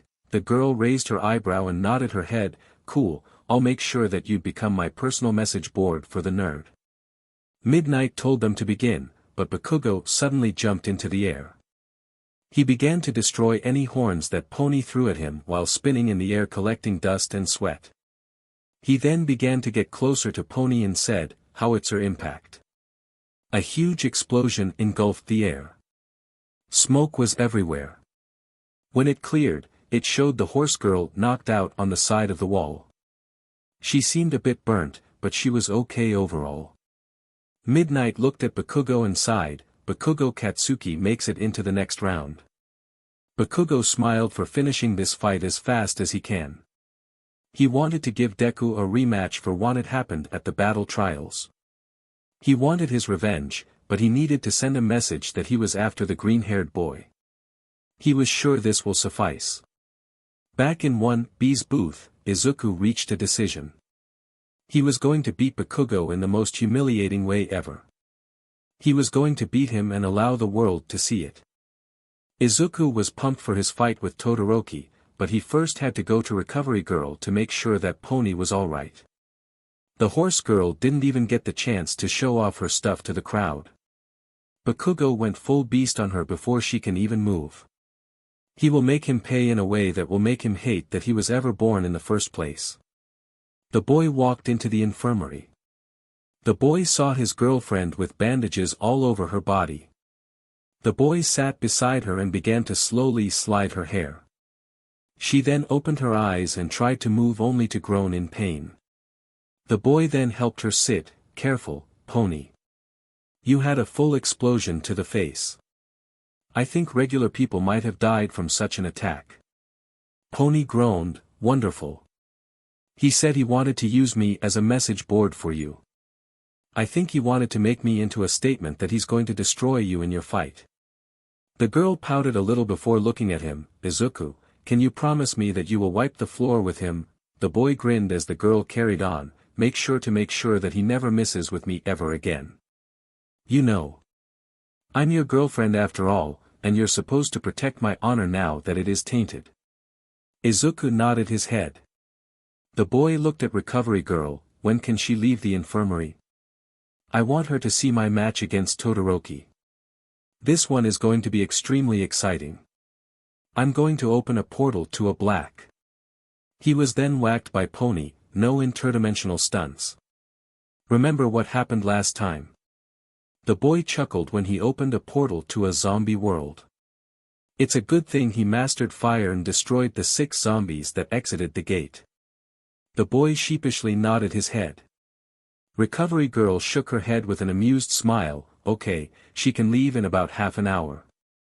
The boy deflated, but the old hero added, but she can watch your fight from television here.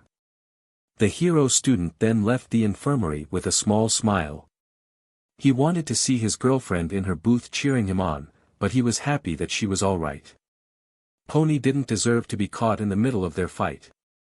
Bakugo didn't know what was coming to hit him in the nuts. Pony looked at the door and sighed, he's going to cause chaos, isn't he? Recovery girl nodded her head, oh believe it.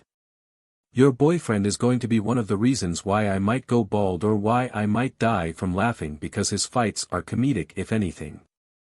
Pony nodded her head, you should have seen him when he first began training. One time he tried to make himself into a bull, but was stuck with a bull's head for about an hour. Another time, he was stuck with a fish's tail and a chicken's head. Both women began to laugh at Izuku's behavior. His powers were something else. In the hallway, Izuku was slowly making his way to the fighting ring. His next match was against Todoroki and for some reason, Itsuka told him to mess up Shoto. When he asked why, she said that Shoto have offended her honor, and she wanted him to pay double the price. The boy was immersed in his thoughts, he bumped into somebody. Though from where he was standing, it felt like walking head straight into a brick wall. He had to make that he didn't have some kind of concussion after he wiped the floor with Shoto's butt. Izuku looked up and saw Endeavor. The boy didn't need this to happen. After Shoto's horrific backstory, he didn't need to see his father in his front yard. If it was up to him, he would hose him away from here, but he can't. So, the boy settled with whistling, man, I have to admit that the news makes you less scary. How did you become so buff? It's like you're made of bricks. The boy then knocked on his stomach.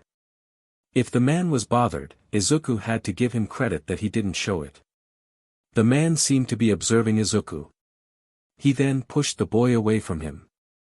Izuku then said, well, it was nice meeting you, but I have to kick your son's butt. The hero stopped him, I saw your quirk in action. I have to say that it is an interesting one. The ability to control reality itself and bend it to your will. It is very impressive. Discord then appeared on Izuku's shoulder and chuckled, believe me that he can do more than that. He's chaos incarnate. He can make people disappear with a snap of his fingers. Izuku grabbed the ex-Chaos Lord by his neck and said smiling, please excuse him, he has a strong time recognizing when to speak or not. Izuku quickly shoved Discord into his back pocket. The flame hero stared at the boy a little bit more, making him feel a little bit uncomfortable. The boy mentally, this is very awkward. I have to go before he asks me for my mom's number. Izuku tried to walk away. Keyword here being, tried. The flame hero then said, stay, I have a couple of things to talk with you about. The boy looked at the man and pulled at his collar, letting out some steam from how intense the situation seemed. He wanted this to end. He wanted to simply go and kick Shoto's butt. In this fight, I want you to use your full power, the flame hero spoke, don't hold back on the account that my son is holding back at you. I don't want you to dishonor yourself. My son is going through a rebellious phase and that's why he isn't using the power that I gave him. You'll be a great way for him to achieve his destiny of overcoming All Might. Izuku tilted his head, do I look like All Might to you? The man scoffed, obviously not. Izuku cut him off, good, because I'm not All Might, and I will never be him. It's also the same with you and Todoroki. The sooner you stop projecting yourself on him, the better. Plus, All Might is like 50-ish years old, he's going to retire anyway. So, by the time your son graduates, you'll be the #1 hero. He then walked away, well, I want to say that it's been nice seeing you, but... The hero stopped Izuku by grabbing his arm and yanking the boy toward him. The man then said, I wasn't looking for advice about how to raise my children. He then growled, and I don't want to become the #1 hero by free handouts. Izuku then disconnected his arm to free himself and made a new one, well, that's good for you. And keep my arm, by the way, I don't need it. Goodbye. The hero spoke again, expect me to stop by your house next week, I have a very important talk with your mother. This talk will benefit both of our families. Izuku coughed, sir, with all due respect. My mom isn't on the market for boyfriends. He then added, plus, you already have a wife, so shame on you. Get away from my family. Endeavor shouted, enough with your mind games. I'm not talking about your mother. I'm talking about you. I will talk to her about you. Izuku tilted his head in confusion. What did the flame hero want with him? Did he want to make a personal request to his agency? That would be very awesome to have the number 2 hero come himself to his house to guarantee that Izuku works beside. I will arrange a quirk marriage between you and my eldest daughter Fuyumi. Just imagine the offspring that you'll both produce. Izuku at this moment lost any and every respect he had for the hero. Izuku coughed into his hand, I have to say that I'm honored that you want me to be your son-in-law, but I already have a girlfriend. I'm also not interested as you think I am. The hero scoffed, girlfriend? Please, marrying my daughter will give you status. Izuku shrugged, I'm still not interested. And I'm surely not going to cheat on my girlfriend to make you feel better about yourself, but good luck finding some idiot who will do it. Endeavor asked, how much is her family paying you to be with her? Whatever they paid you, I can pay you at least 3 times the price. This is a rare opportunity that I won't pass. The boy then said, they are paying me about $0. Nothing at all. I love my girlfriend. I want to get married to someone I love, not someone whom I was forced into an uncomfortable marriage. The boy walked away adding, plus, seeing how your marriage went, I'm worried about marrying someone from your bloodline. The flame hero then yelled, this is going to happen kid. I'm already making calls as we speak. Izuku shrugged, you can't strong-arm me. I can't simply erase from existence, but I won't do it. He then flicked the hero on the nose, remember that there are always bigger fish in the sea. Izuku walked away from the hero who scoffed, love my butt. I need to find out how much they paid his mother, so I can pay her triple the price to make this marriage happen. The man then felt something gooey on his forehead. He looked and saw Izuku's shadow roasting a marshmallow on his head. The shadow waved his hand and returned to its owner. The flame hero was angry but swallowed it because he needed to watch his son's match. The hero then walked away toward the hero booths. In the field, Izuku walked to the fighting area where he'll have his showdown with Shoto even though it was going to be more of a one-sided beatdown on his end, but sure, why not entertain the ice and fire-wielding boy? Discord appeared, are you sure you want to do this? It may harm his psyche in the long run, if he saw what might happen in case he continued to be a pansy. The boy nodded his head, better having him hurt emotionally than having him killed in the real world. Discord agreed with the boy who finally landed on the stage.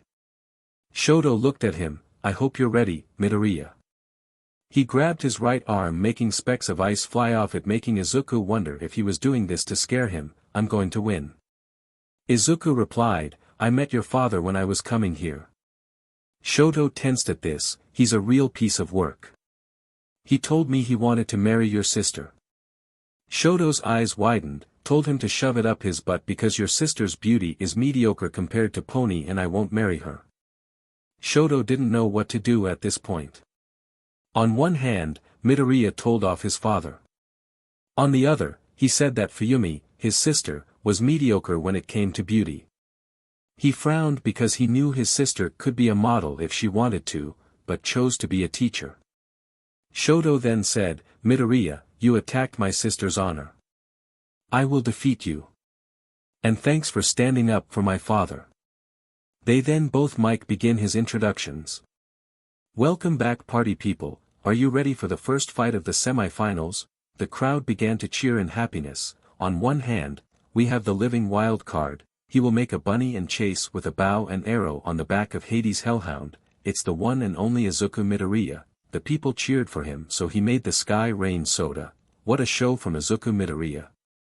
Am I right? On the other hand, we have the boy with a personality so cold it could make ice shiver, a true ice warlock, Shoto Todoroki. Midnight came and said, alright, boys, no dirty moves or else I'll punish you. Both boys nodded their heads and Midnight swung down her WHP signaling the match has begun. Shoto quickly went for an all-out attack as he sent a huge iceberg to Izuku hoping to bury him in ice and making him quit before the match even began. Shoto watched as the ice quickly made its way toward Izuku, but he was frowning. Izuku wasn't even interested in fighting. Izuku looked at the ice attack with his slow-motion vision. Shoto was going to need more than raw strength to make it big in this world. He needed someone to open his eyes to reality. The boy lifted his hand and waved it with enough strength that it shattered the ice, sending it back as icicles to the sender, who almost flew out of the ring. Shoto groaned in pain. He had an ice shard in his leg, 2 in his arm, and smaller ones in his midsection. Shoto hissed in pain and launched another ice attack only to have it turn into bubbles once it came near Izuku. He tried the ice attack one more, but this time it became soba. Shoto had to slap himself to prevent himself from jumping and digging into the delicious meal. He looked at Izuku, who seemed uninterested. He then heard the boy talk. "Is that all you have, Todoroki? I haven't even used 1% of my power and you're already down for the count." Izuku then said, "How about you use your fire? Perhaps you can change the outcome of the fight." Shoto growled at Izuku, "Did my father pay you for this? What's next?" He then shot an ice bullet toward Izuku, who grabbed his head and moved it to the side. Izuku looked at him and Shoto felt everything go white all of a sudden. When he opened his eyes, both he and Izuku were floating in some place. It was a void, but the ground was rippling like water. He looked around only to come face to face with a fish. The fish smacked him with its tail and swam away from him. He looked at Izuku. "What is this, Midoriya? Is this some sort of trick to make me change my mind?" Izuku shrugged, "No, I just want you to see the past, present, and future. Come on." A door appeared in front of them and they walked through it. Shoto looked through and saw a younger version of his mother sitting with his grandma. His grandma asked Shoto's mom, "Ray, are you 100% on board with this?" Shoto wondered what they are talking about. "Yes, mother. I mean, why wouldn't I agree to marry a top-ranking hero? It would give our dying family some prestige." The older lady shook her head, "But this is a quirk marriage, dear." She put both her hands on her daughter's shoulder. "It's mostly used to bring children with strong quirks." Ray shrugged, "Isn't that a good thing? I mean, if they're strong, we don't have to worry about them getting hurt. They'll be brave and strong." Shoto couldn't believe his ears. His mother accepted the quirk marriage. She was eager for it. "No, it can't be true. This isn't true." His mother would have never accepted something like that. He looked at Izuku. "Stop this. Stop this right now. My mother would never accept this." Izuku tilted his head. "Why not? She comes from a highly traditional family where honor and prestige mean everything. Don't you think she might have thought that she will win fame?" Shoto didn't get to say anything but was now transported to the present. He looked at the Eraserhead and present mic talking. The voice hero said, "Man, Todoroki is surely killing himself by using his ice side only. At this rate, Midoriya might as well let him win out of pity."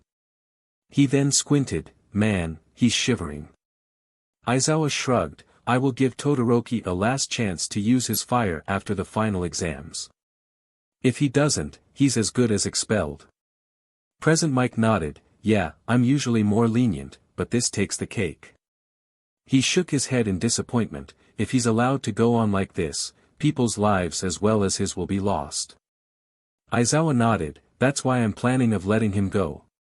This can't go on. People's lives aren't a game where Todoroki can waste just to prove a dumb and stupid point." They returned to the match where Izuku used a tentacle-like hook to give Shoto an atomic wedge and then put Shoto's underwear over his head. Mike said, "Doesn't that only work in cartoons?" Aizawa shrugged. "When it comes to the problem child to end all problem children, nothing matters. Nothing is relative, and, is Shoto being put on a laser machine?" Down in the ring, Shoto was strapped to a laser machine that was slowly making its way to the boy. Shoto was in shock. Aizawa is planning to expel him because he wasn't using his father's fire. Why doesn't anyone understand how evil fire is? Why can't anyone see the truth? He shook his head. Even if that's true, it won't change my mind. I'll become the best hero through vigilantism. Shoto knew that some vigilantes become heroes if they're good enough. Izuku shrugged. I didn't want to do this, but remember. He put his face in front of Shoto's. You force my hand, so don't cry. Shoto was confused and honestly terrified. To the future, we go. A bright flash engulfed them, blinding Shoto. Once he opened his eyes, he was greeted with a horrific sight. His mother hanging by a noose as her body swung aimlessly back and forth. He began to cry. His mother will commit suicide. No, that can't be happening. She can't do this. He stopped using his flames, so he can prove to her that he isn't like his father. Did he use them again? He looked at Izuku. What the F is this, Midoriya? What in the world is this SHT? That, he said, pointing to Rei's lifeless body, is your handiwork. The result of your actions. Shoto stuttered. What do you mean? How did I cause this? Izuku frowned, pointing to a newspaper on a table. Shoto walked to it and grabbed it, reading the title, Ice Vigilante. Shoto Todoroki meets his end after a run-in with Ice MSTR. People are actually thanking the villain for killing the reckless vigilante. He couldn't understand. People are happy because a villain killed him. He looked at Izuku. You did become a vigilante after Aizawa expelled you, but you weren't a good one. The green-haired boy sighed. You killed at least 550 people due to your reckless large-scale attacks, crippled at least 1,200 people, left 15,000 people homeless, caused 20,000 people to become jobless, and did damages that reached billions of yens. But your final act was 2 weeks before your death was the reason why Ice MSTR sought to kill you when you fought an ice villain who can manipulate ice on a mountain where it's a popular ski resort. Let's not get into the numbers, but there were in the thousands because it was filled to the brim with people. Ice MSTR's granddaughter was among the victims. You can guess why he killed you. Your actions stained the name of ice users so much that people began seeing them as villainous quirks. Your mother killed herself because she couldn't handle the shame of birthing someone who would kill so many people just to prove a point, and had so little compassion for his victims. Shoto flopped to the ground. He caused all this pain and misery. Izuku nodded his head. What are so shocked about, big guy? Shoto looked at him before crawling away in fear. Izuku was sure that he traumatized Shoto for the rest of his life.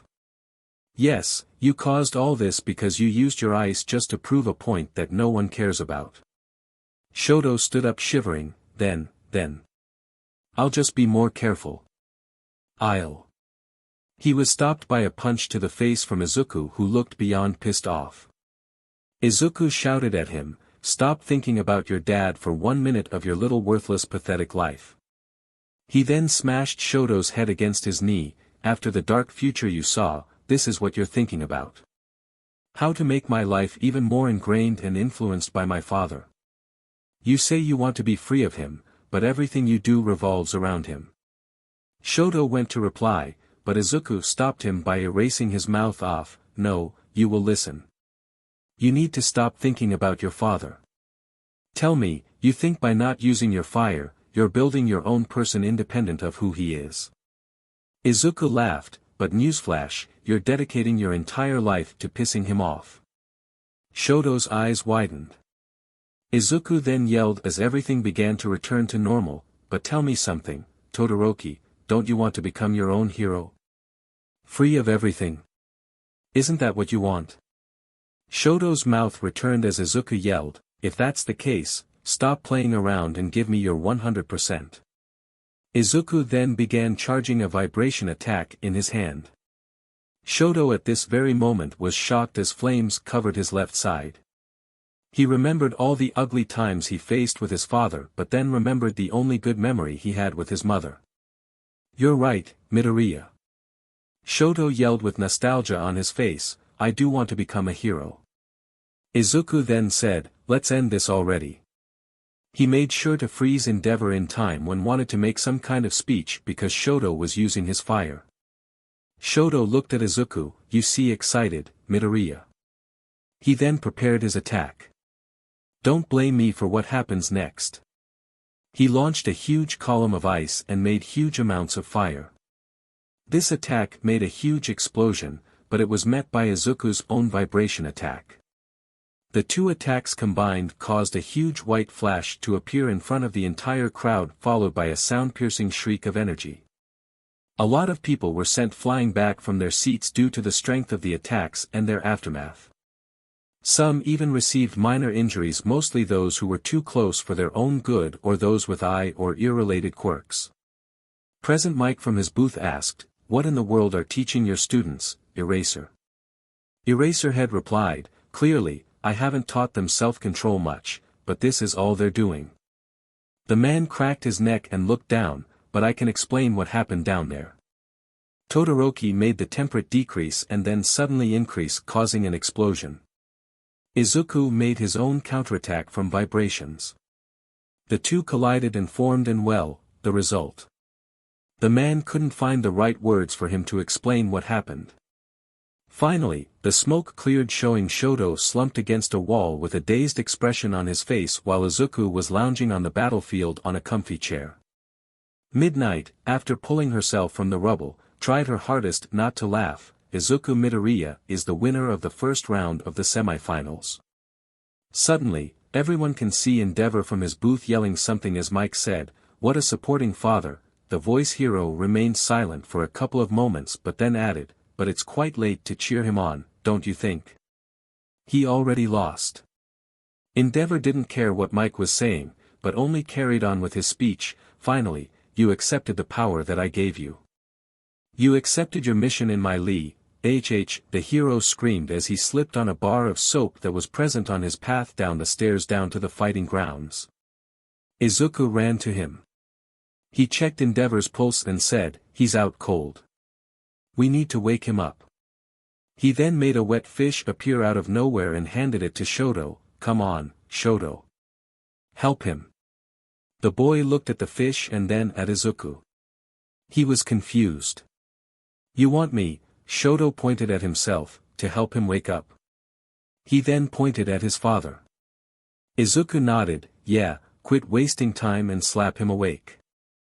Shoto was about to say something, but then it clicked in his mind.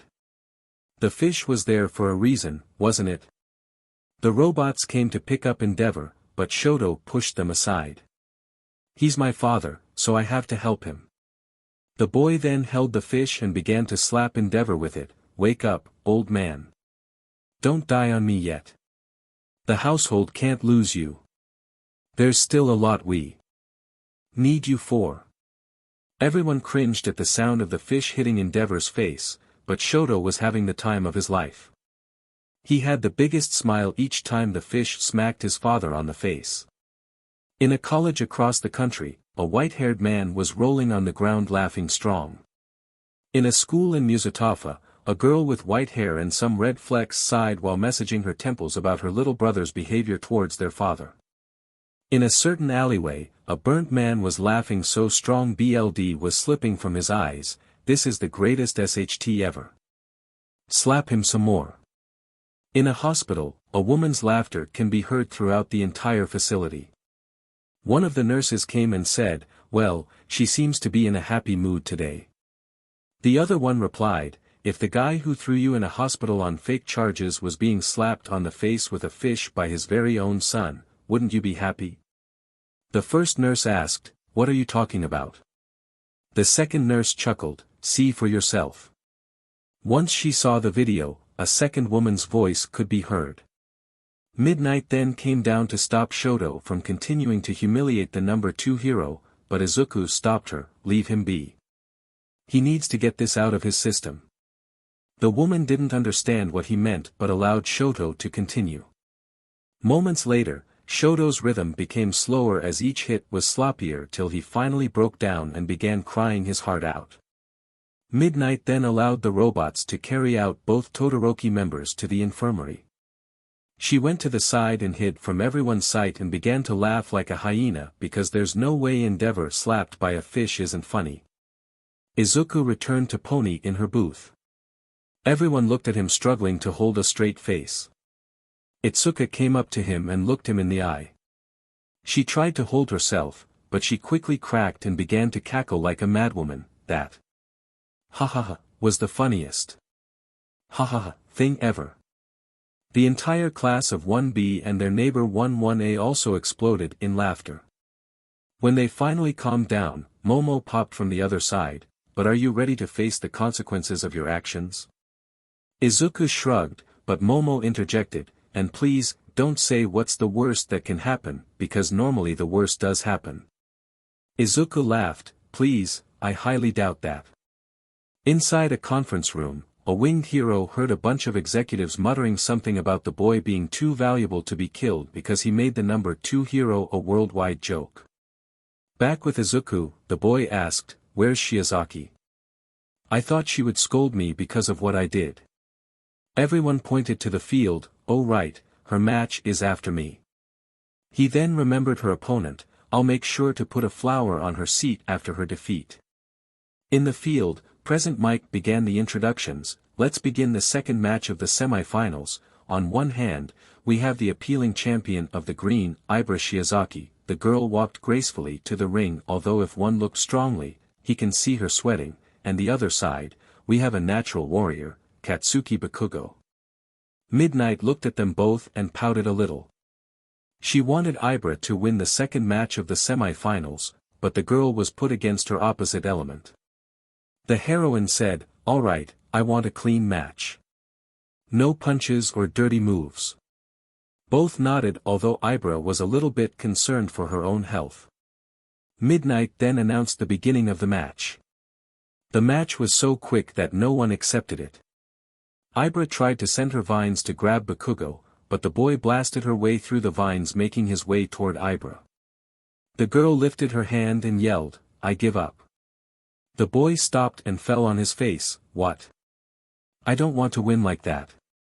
The girl retorted, well, I don't want my face to be blasted off. She then walked out of the ring, leaving a stunned and clearly pissed off Bakugo behind. Bakugo yelled, get your butt down here, Deku. He looked up to the stands, I'm not waiting for 15 minutes for the cement man to fix the ground. Use your powers to fix it up. Bakugo was suddenly lifted from his underwear and was put on a pole as Izuku said, I can't have you in the way. Bakugo wanted to yell at the boy how he wanted to kill him, but he could only screech in pain from the sudden wedgie.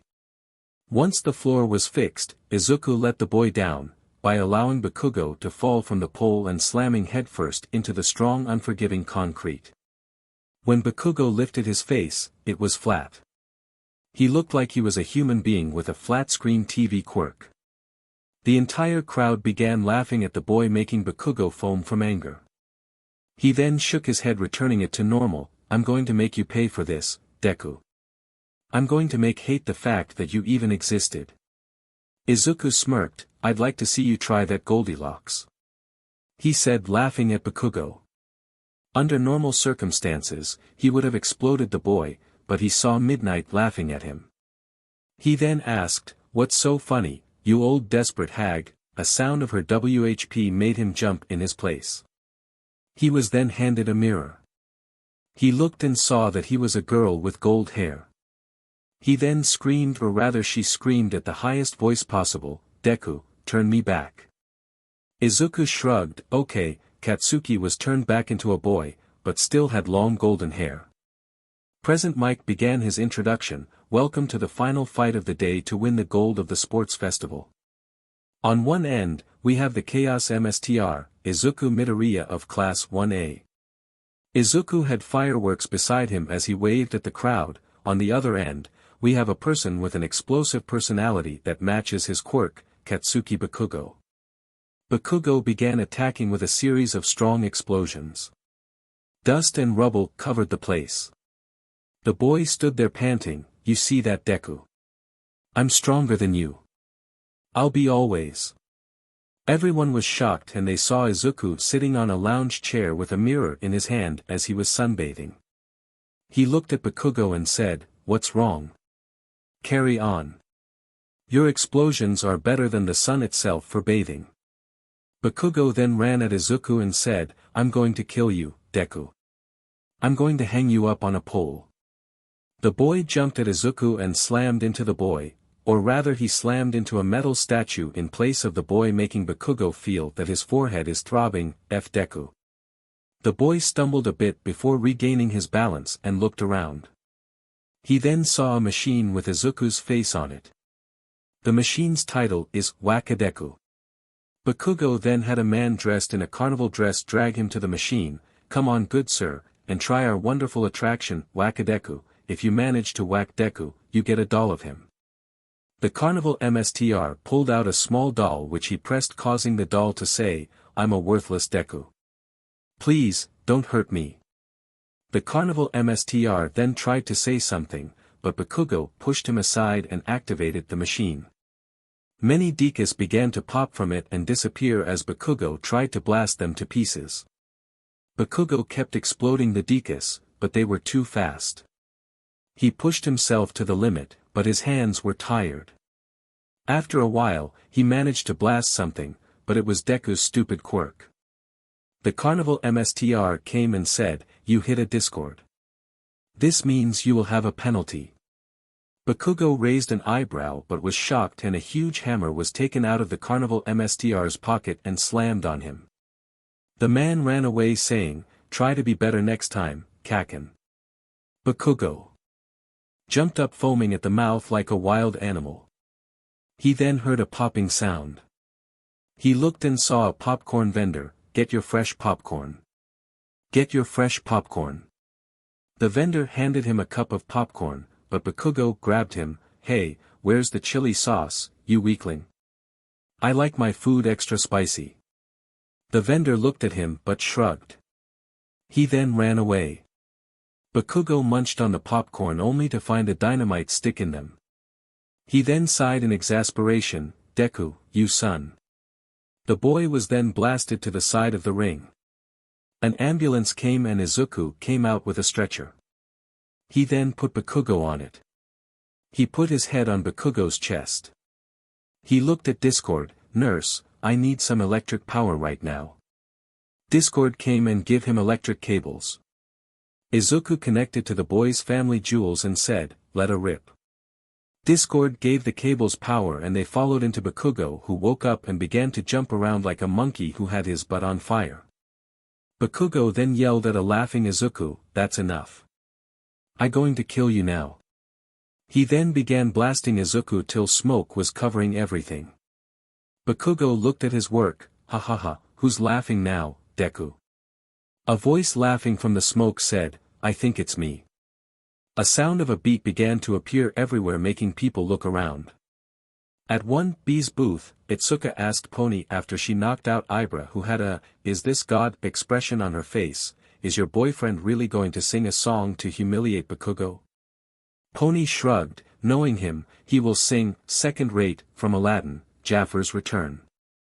Back in the field, Izuku began to sing, "I must admit your parlor tricks are amusing." He blasted Bakugo and turned him into a magician with a huge hat on his head. "I bet you got a bunny under your hat."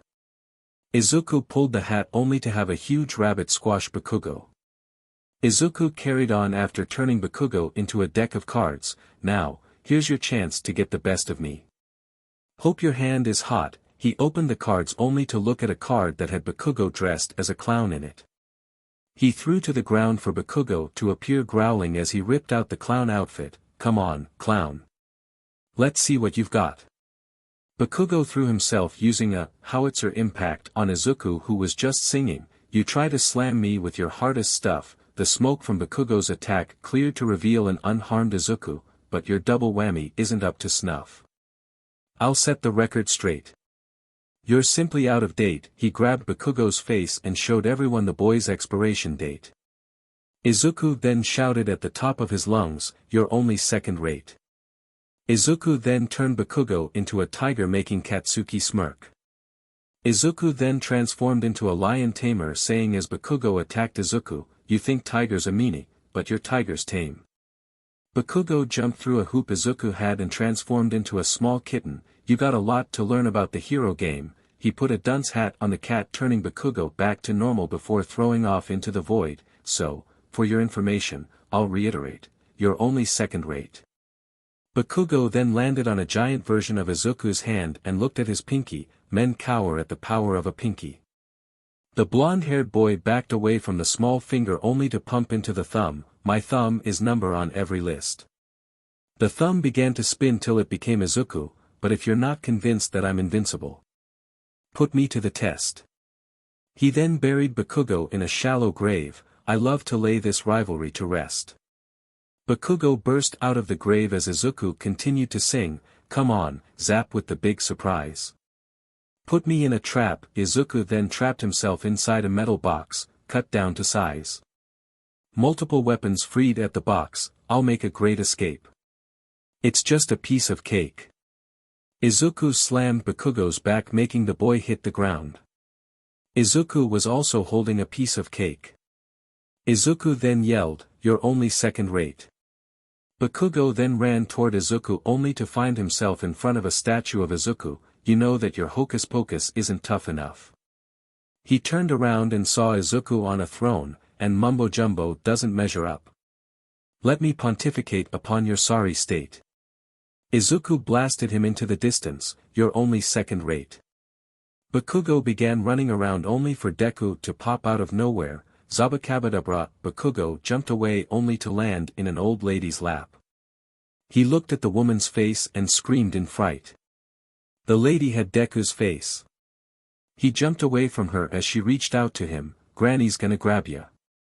Bakugo ran faster. He only needed to find the actual Deku. He looked behind him and saw Deku growing in size. "MangaMuse, and this thing is bigger than both of us." Bakugo groaned when he was in front of many Dekus. He began to fight them. "So spare me your tremendous scare." One of them grabbed his pants and lowered them, revealing his all-might boxers. "You look horrendous in your underwear." Bakugo was disassembled into pieces, and I can hardly wait to discombobulate. "I'll send you back in a shipping crate." Bakugo's pieces were then stuffed in a shipping crate with the label, "To Cuba, you'll make a better living with a spinning plate." Bakugo was then trapped in a glass orb. Izuku smashed the orb into pieces and threw Bakugo with a harsh head slam to the ground. "You're only second rate." And with that, the music was off. Bakugo looked at him and said, "I will kill you today." He then shouted, "The day you call me second rate compared to you is the day a monkey comes out of my butt." Izuku smirked, "Well, today is that day." Bakugo paled. He suddenly fell to the ground screaming and gripping his rear. Everyone looked at him with Midnight forgetting all the laughter she was doing and asked Izuku, "What did you do to him?"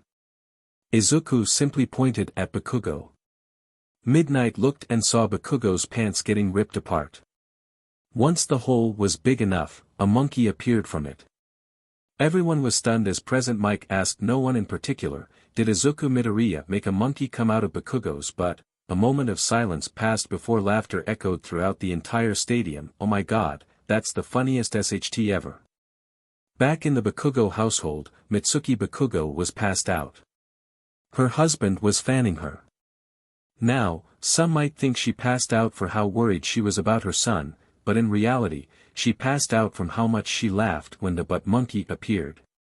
Back in the field, Bakugo stood up with quivering legs. He then cracked his neck. He looked at Izuku with a deadly calm expression. "Deku. Welcome to hell."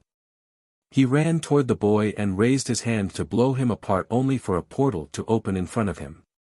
For the next few seconds, he was stuck in a loop where he falls from one portal to the other only to fall from the first once again. Finally, in the end, he landed on the ground. He looked at Izuku and roared, "Deku." He ran toward him only for smoke to engulf him. Once he came out of the smoke, he felt he was lighter, and that his chest was heavier. He also felt the breeze tickling his body. He looked at Midnight who fell over laughing while Cementos just facepalmed. The entire crowd was roaring with laughter.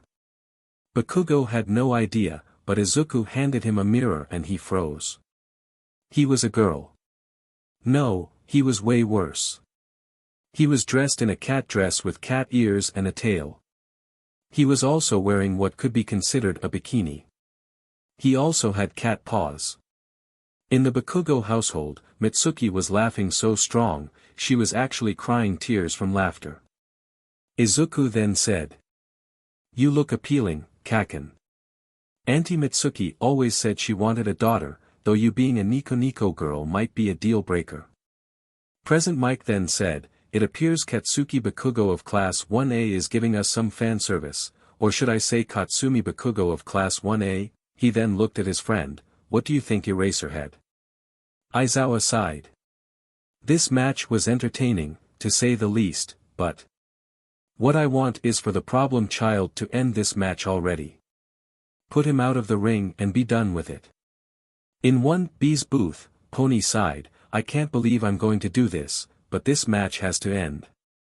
Ibara, who was in awe of Izuku's power and was about to be knocked out by Kendo, asked, "What are you going to do?" She looked at her friends and said, "Don't judge me." The girl then yelled, "Izuku, stop this thing and win already." He twirled her hips, "If you do, I'll send you a picture of myself in a bikini." She can particularly hear the wolf whistling coming from down there. She can also hear her teacher slamming his head against the floor. Suddenly, Kendo, Momo, and Mina jumped up saying the same thing, but they were telling Bakugo to give up. Kendo sat down with a hand on her mouth. She then said, "Why did I say that?" She looked down at Izuku, who was laughing his butt off with Bakugo trying to blast him. "I will kill him." Her sentiment was shared by another ponytailed girl, but Mina wasn't affected much. She merely shrugged. Back in the field, Izuku said, "All right, Katsumi. I had my fun with you, but this is over." Katsuki ran toward him and jumped in the air saying, "This isn't over." Izuku clapped his hand and Bakugo disappeared.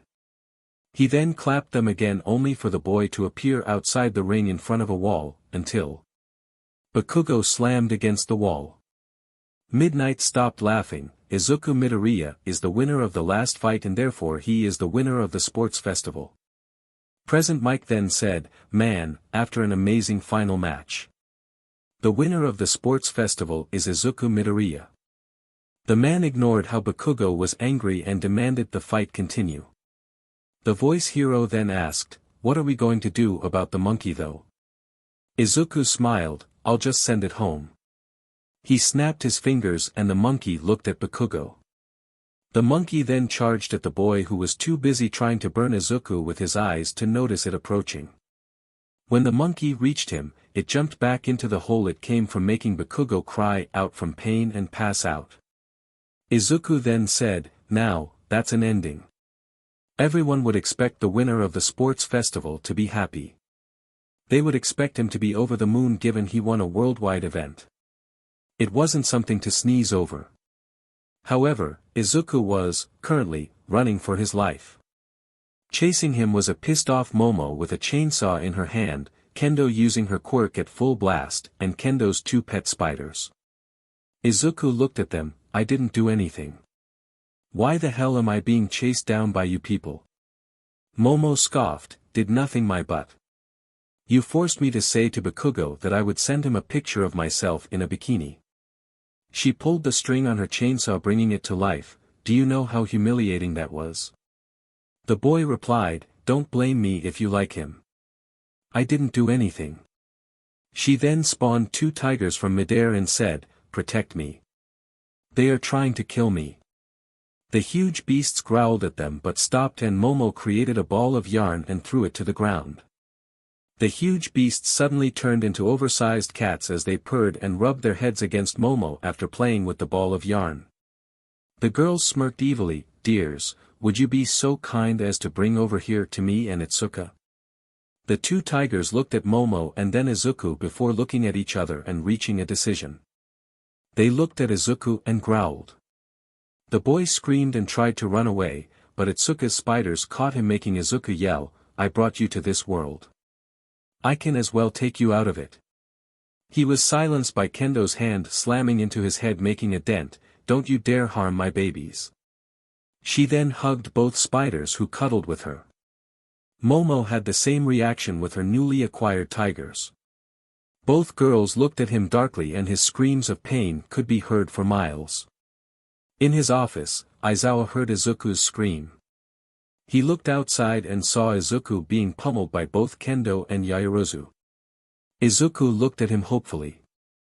Aizawa felt his tiny little heart shatter for the boy, so to stop the pain, he closed the curtains of his windows and put on his music to full blast. He didn't hear a thing afterward. Truly, silence was a blissful state of mind. People were now eagerly watching the award ceremony. It was said that this year All Might himself would hand over the medals, unlike every year where a hobo who looked like he never bathed in his life would hand them. The people looked at the podiums that came out of the ground. When the podiums finally stopped and the students appeared, the people were shocked, to say the least. The first place was tied with bandages everywhere on his body. The second was tied and muzzled. One of two in the third place was looking at the winner like he was a god. Only the second winner of third place seemed normal, and he looked like he was looking through their souls. Midnight then walked to the podiums and said, "Today, we had a wonderful sports festival. The kids and the future of our society duked it out to see who is the strongest, but in the end, only one person can be the winner, so without any further ado, I present to you the person who will hand out the medals." The woman was about to continue speaking when someone appeared and slammed into the earth beside her. "I am here to hand the victors the medals," All Might said. At the same time, Midnight said, "Our very own symbol of peace, All Might."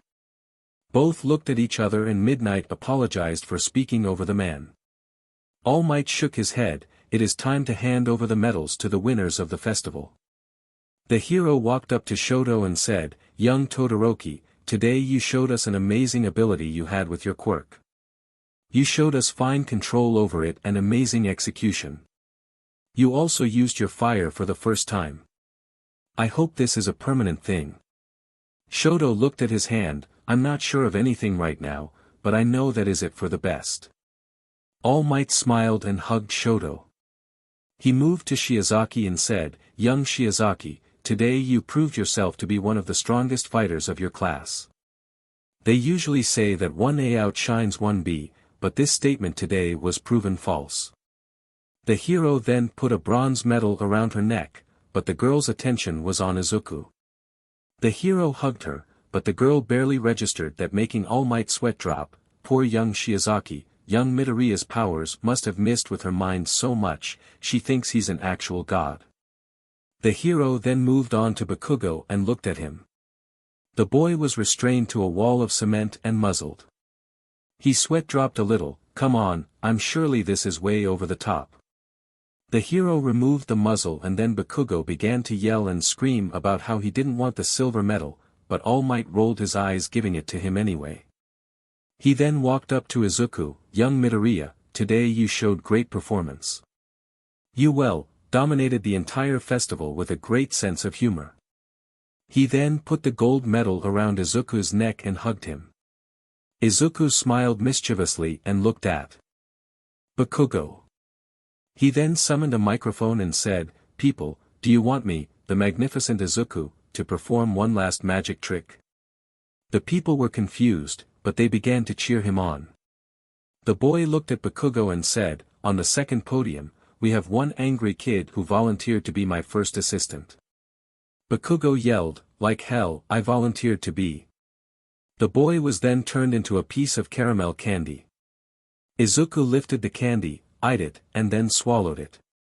People were confused, but they knew this was part of the trick. Suddenly, Izuku spat out flames from his mouth. Izuku looked at All Might. "He tastes spicy." The boy then said, "First, I made him disappear. Now for the second part of the trick, I will make him appear again, but I need an assistant to help me perform it." He looked at the crowd smiling, "Who will help me perform this trick from this lovely crowd?" He then manifested a spotlight. The spotlight then began to roam the hero, support, general study, and economy course students, mostly females. Most of them tried to disappear from his sight. Ibara, on the other hand, pouted because she wanted to see Izuku's powers firsthand and help him. The spotlight finally stopped on someone, and it was none other than Kendo. The girl quickly tried to run away but was engulfed in a sparkly puff of smoke. The girl reappeared beside Izuku. She looked at him and said, "I'll maim you for this." Izuku nodded. "I thought you'd be honestly much angrier given what I did right now." The girl raised an eyebrow but then began to hear wolf whistling from everywhere. She gulped as Midnight gave her a mirror. She looked at it and almost cracked it into a million pieces. Izuku turned her outfit into a bunny girl outfit. She was so going to make him pay later, but for now, she had to endure it. She looked at him and with a strained smile said, "What's the plan?" Izuku smiled, "Now that my lovely assistant, Itsuka Kendo, has come to my side, folks. I want that name to be heard loud and clear, folks, Itsuka-ku." He was nudged by her in the side. "Anyway, let's begin." He then summoned a bag and a magician hat. Kendo raised an eyebrow, but Izuku gave her the bag. "Now, my assistant will give me everything I want from my bags of items." Kendo rolled her eyes, opening the bag and looking into it. The bag seemed like an endless void of nothingness. Izuku then said, "Cactus plant." The girl rolled her eyes and put her hand inside only to be pricked by something. She then took out a cactus plant and handed it to Izuku, who put in the hat. "Blonde wig." She then handed him a blonde wig. "A cup of dirt." She then pulled out a cup of dirt and handed it to him. "Tiny peanuts." She then gave him just that, wondering, what the hell is this bag? The process continued with her handing him many items such as a huge balloon, durian, rattlesnake, a container of sewage water, toxic waste, a Pomeranian dog, and many more. The boy then said, "Now look as I mix all these items and make Bakugo appear once again." He used a spoon to mix all the items. Once he was finished, he put his hand inside the hat and grabbed something. "It seems that I got a bunny." He then pulled his hand out and with it Bakugo. He looked down at the boy and said, "And there you have it, folks, my final magic trick of the day." Bakugo then yelled, "Deku, get me the F out of here." The boy began to struggle, but Izuku rolled his eyes, made a needle appear in his hand, and opened a portal. Itsuka said, "You wouldn't dare do that." Izuku smiled, "Oh, Kendo. It's like you don't even know me." He then plunged the needle inside the portal. Once the needle was inside, Bakugo yelled in pain at the top of his lungs and jumped out of the hat. Izuku then summoned a cannon and said, "Let's end this thing with a big bang." He lit the fuse and waited for the explosion. He didn't hear anything for a while, so he looked at the cannon only for it to explode and give him a face full of confetti. Izuku looked up from the cannon to look at a giggling Itsuka who had the cannon's cord in her hand. She simply crouched down and slapped gently his cheek. "Payback is a beach, isn't it?" All Might then said, "Well folks, let's end this day with our usual mantra. Plus." The crowd carried on saying, "Ultra." And with that, the sports festival was over. Inside an underground basement, AFO sat watching the sports festival. He was amused by it. The man stood up and walked over to his computer. He made a call to Dr. Kyudai and said, "Doctor, where has your research about Izuku Midoriya led you? What information do you have?" The man from the other side replied, "My lord, I have found some interesting information about the boy." AFO hummed a little. "I have read that his quirk manifested 10 months before the entrance exam. It's named Chaos Energy. The boy can collect chaos from the world around him and use it for all types of feats." AFO nodded approvingly. The boy's quirk seemed to be in a different league than that of New Order, the quirk of America's #1 hero. He would need to look into this further. Inside Kurogiri's bar, Tomura blinked in disbelief. What the hell was this? What kind of NPC is this? No one is supposed to be that strong. It's close to cheating.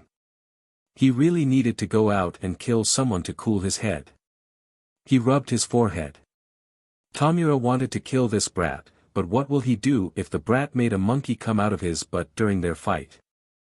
This type of defeat will be humiliating. Kurojiri asked Tomura, is something bothering you, young MSTR? Tomura growled, no, I'm peachy. I'm just peachy. He then disintegrated a glass, causing Kurojiri to sigh and bring a dustbin to sweep the remains of the glass away. Tomura left the bar as Kurojiri said, what did my bar ever do to you, young Tomura?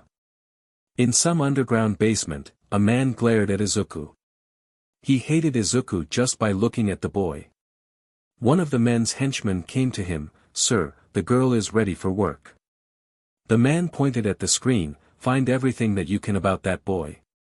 The henchman tilted his head in confusion, can I ask sir why the sudden interest? The man said, he's disgusting. I think he might be one of the sources of the disease that are quirks. If we manage to grab him and experiment on him, we might be able to take our experiments to the next level. The other man nodded his head, understood, sir. I'll make sure that he's grabbed as soon as possible. The first man walked away to a room and entered it. He looked at a young girl who looked beyond terrified of him, now, Eri. We can do this the easy way, he then removed his glove adding, or the strong way. It's your choice. Back in class 1A, Aizawa stood in front of his students, good work class. You all did your utmost best in the sports festival, and I'm very proud. He stopped for a moment, and for the love of God Midoriya, turn off your lights of celebration. The boy did just that and Aizawa added, also go to class 1B, and wipe Shiozaki's memories again. Izuku lifted an eyebrow, I heard her murmuring something about starting a cult. Mineta whistled, wow, I told you guys. It's always the religious ones who do creepy unsettling things, and you thought that I was being a pervert. Momo replied, well excuse us, it's not like you tried to grope my melons, my butt, or my thighs. Mina added, and it's not like you're always ogling us with your eyes so much that we have to bath with holy water provided by Shiozaki just to remove your stink. Jiro carried on, and it's not like you treat us like sucks of meat instead of human beings. Ochako wanted to continue, but Mineta screamed, I get it. I'm the scum of the earth. Geez, you try to be nice to them, and suddenly you're the bad guy. I had a girl dunk a fish bucket on my head in junior high and I never complained, and back then I wasn't even a pervert.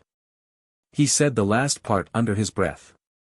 Izuku then said, I feel bad for you dude, but I still won't forgive you for trying to peep at the girls when they were in the bathroom. All the girls glared at Mineta. The great boy gulped when he began to hear boss music. He waved his hands in the air trying to defend himself, but Toru then yelled, kill the pervert. Momo quickly supplied the girls with weapons. Izuku meanwhile began to play commentator as the girls chased Mineta around the school with various weapons. Izuku looked at Aizawa and said, Principal, did I make Aizawa-sensei's life hell or do I keep going? Nizu responded, no, you have done well my pupil. Come to my office so we can talk a little. Izuku waved at a shell-shocked Aizawa, goodbye, Aizawa-sensei. Good luck calming the girls down. Aizawa's eyebrows twitched. He opened his drawer with his resignation paper on it, but suddenly from the ceiling, a huge stamp appeared slamming down on the paper. He looked at it and it only had one phrase that made him sigh, denied. He looked at the rest of the students, well, you have the rest of the week off so do whatever you want, he eyed Shoto, and Todoroki. The boy looked at him, I'm taking you to Hound Dog because I'm sure Midoriya showed some messed up bullshit down there. He then transformed into his caterpillar mood, I'm truly not paid enough for this bullshit. The man then began to roll away on the ground. He was going to his secret pot of weed to cool off. Denki then said, hey, guys. Does anyone where Iida went? Tokoyami replied, I heard that he had a family emergency that required his presence. Everyone nodded as Sero said, wanna go and smoke pot to live in the same dimension Midoriya lives in. The other students laughed with Sero at the joke. So alright folks, that's all for today. Stay tuned for part 6. Do subscribe, like and share for more such videos. Also check out the story and author Demon Heart 12 on FANFICTIONnet. Press the bell icon to be notified first on release. See you in the next video. Till then, goodbye.